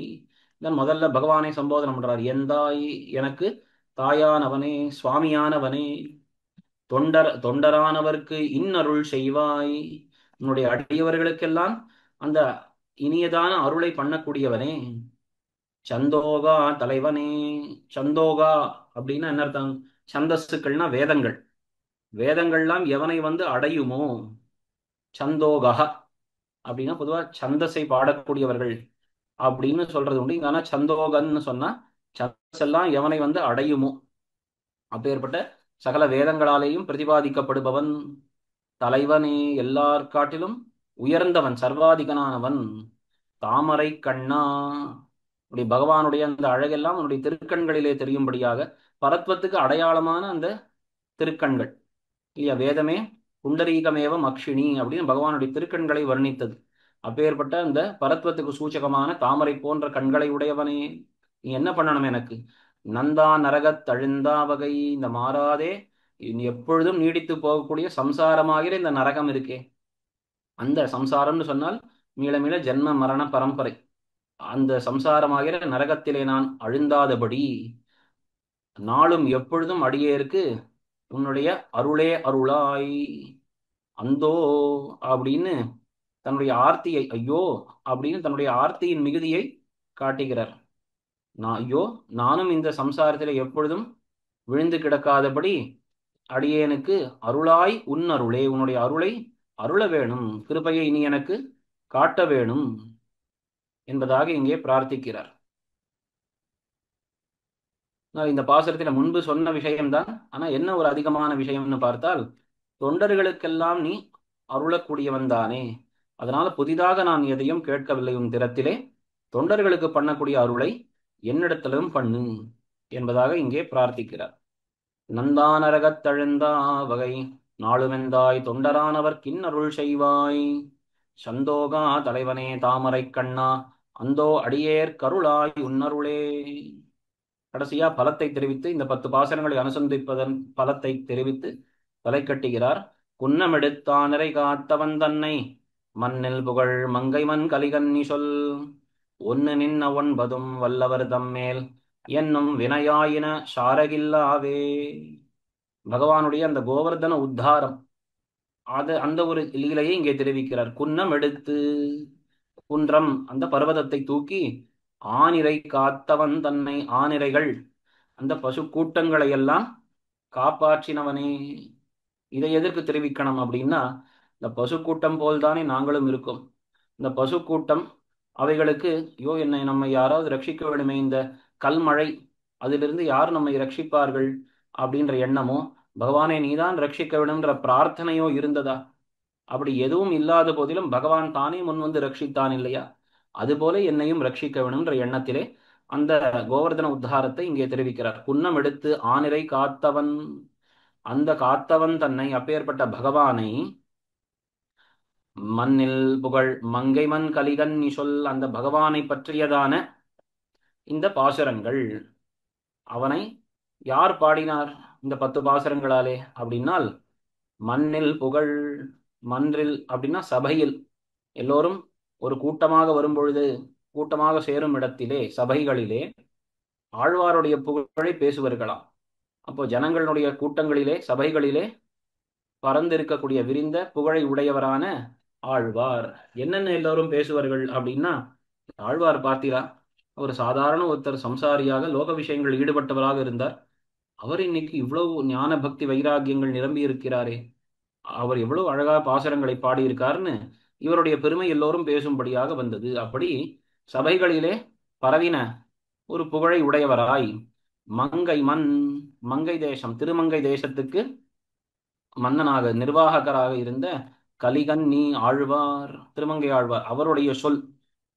காத்தவன் தன்னை, இந்த பகவானையே விஷயமாக கொண்ட இந்த ஆழ்வாராலே, கலிகன்னியாலே பாடப்பட்ட இந்த சொல், அவருடைய இந்த அருளி, அவராலே சொல்லப்பட்ட என்னது, ஒன்னு நின்ன ஒன்பதும், ஒன்று நின்ன 9, ஒன்றுடன் சேர்ந்து இருக்கக்கூடிய இந்த 9 பாசுரம். இப்போ 1ம் 9ம் இந்த 10 பாசுரம் பகவானை பாடின, பகவானை பற்றிய இந்த ஆழ்வானுடைய இந்த 10 பாசுரங்கள் இருக்கே, இதை வல்லவர், இதை நன்கு கற்றறிந்தவர்கள், இதை ஓத வல்லவர்கள், தம்மேல் வினையாயின என்னும் சாரகில்லா, அவர்கள் மேலே பாபம் என்பது எக்காலத்திலும் வந்து சேராது அப்படின்னு சொல்ற. பாபம் என்பது வினையாயின, பாபம் என்று பெயர் பெற்றது என்னைக்கும் அவர்களை வந்து தீண்டாது, அவர்கள்கிட்டே வராது என்பதாக எடுத்து காட்டியிருக்கார். ஒன்னு நின்ற 9, ஒன்னு சேர்ந்த 9 பாசுரங்கள்னு சொல்றாரு இல்லையா? 9 பாசுரங்கள் முக்கியமானது, அதை பாடக்கூடியவர்கள் இந்த பலத்தை அடைவார்கள்னு 10வது பாசுரத்தில் தெரிவிக்கிறார். இப்போ இங்க ஆச்சரியமா சொல்ற, 9 பாசுரங்களுக்கு என்ன தாத்பரியம் அப்படின்னா, 18 அத்தியாயங்கள் சொன்னான் பகவான். இந்த 18 ஓத்திலுமாக சோகத்தை உபபாதித்து மாசுஜகா என்று பரிகரித்தா போலே 18 அத்தியாயங்களையும் சொல்லி, அப்புறம் அதிலே கடைசியில வந்த துக்கத்தை பகவான் போக்கினான். அதுபோலே இந்த 9 பாசுரங்கள், 9 பாட்டாலும் நோவுபட்டவர்க்கு ஒரு பாட்டாலே நோவு பரிகரித்தபடி அப்படின்ற 18 அத்தியாயங்கள் சொல்லி வந்த துக்கத்தை ஒரு ஸ்லோகத்திலே, கடைசி ஸ்லோகத்திலே, இந்த சரம ஸ்லோகத்திலே பகவான் போக்கினான்.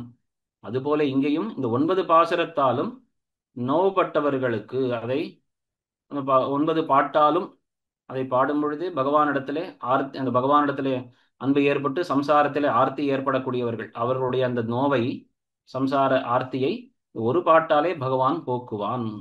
சம்சாரத்துக்கு ஹேதுவான அவித்யாதிகள் கழிந்து பின்னையும் வித்து முதல் கிடந்து அரும்புகை அன்றிக்கே இவர்தாம் அனுபவ விரோதியான பிரகிருதி சம்பந்தத்தை அறுத்து தர வேணும் என்று பிரார்த்தித்தபடியே சவாசனமாக கழியும். நான் அழகா காட்டுறார். இப்படி ஆழ்வார் பிரார்த்தித்தபடியே இதை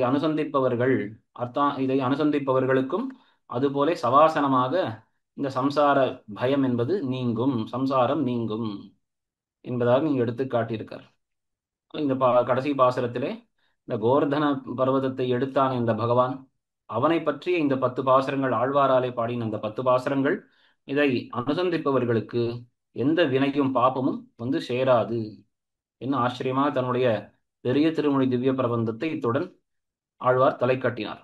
உன்னம் எடுத்து ஆனிரை காத்தவன் தன்னை மண்ணில் புகழ் மங்கை மண் கலிகன்னி சொல் ஒன்னு நின்ன 9 வல்லவர் தம்மேல் என்னும் வினையாயின ஷாரகில்லாவே. இந்த 10 பாசுரங்களும் ஆழ்வாருடைய மனக்குமுறல், அவருடைய அந்த ஒரு பயம், சம்சாரத்தில் அவருடைய ஆர்த்தி, அது அழகாக முதல் 5 பாசுரங்களிலே வெளிப்பட்டது. அதற்கு மேலே இந்த ஆர்த்தியை போக்கிக் கொள்வதற்கு வேறு வழி இல்லை, பகவானை தான் நாம் நாட வேண்டும். ஆழ்வார் போன்ற தத்துவதர்ஷிகள் எல்லாம், அவர்களுக்கு எல்லாம் பகவான் தான். எனக்கு தாயாய் தந்தையாய் மக்களாய் மற்றுமாய் முற்றுமாய்னு சொல்லும்படியாக அவர்களுக்கு வருத்தம் வந்தாலும் பகவானிடத்திலே தான் போய் அவனைத்தான் சாடுவார்கள். அதன் பிறகு இதை போக்கியருள வேணும்னு பகவானிடத்திலே தான் பிரார்த்திப்பார்கள் அப்படின்னு தெரிகிறது. ரொம்ப முக்கியமான விஷயங்கள்.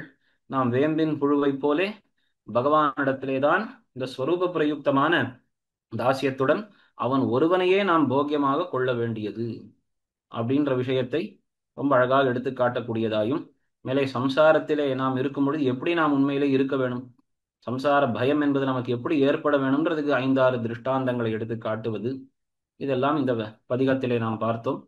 ரொம்ப ஆச்சரியமாக திருமங்கை ஆழ்வாருடைய அனுபவம், இந்த பெரிய திருமொழி அனுபவமானது இத்துடன் நமக்கு நிறைவு பெறுகிறது. மேலே அடுத்தது 3வது ஆயிரம், மேலே அது நாம் அனுபவிக்கலாம்.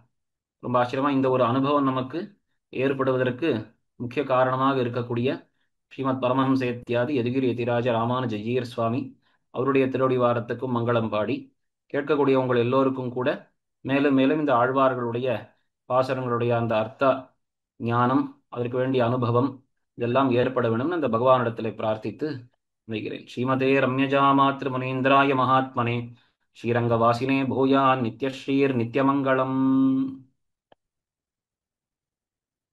பற்பமெனத்திகள் பைங்கழலும் தன் பல்லவமே விரலும் பற்பமெனத்திகள் பைங்கழலும் தன் பல்லவமே விரலும் பாவனமாகிய பைந்துவராடை பதிந்த மருங்கழகோ பாவனமாகிய பைந்துவராடை பதிந்த மருங்கழகும் முப்புரி நூலோடு முன்கையில் ஏந்திய முக்கோல் தன்னழகும் எப்பொழுதும் யதிராசன் வடிவழகு என் இதயத்துள்ளதால் இல்லை எனக்கெதிர் இல்லை எனக்கெதிர் இல்லை எனக்கெதிரே இல்லை எனக்கெதிர் இல்லை எனக்கெதிர் இல்லை எனக்கெதிரே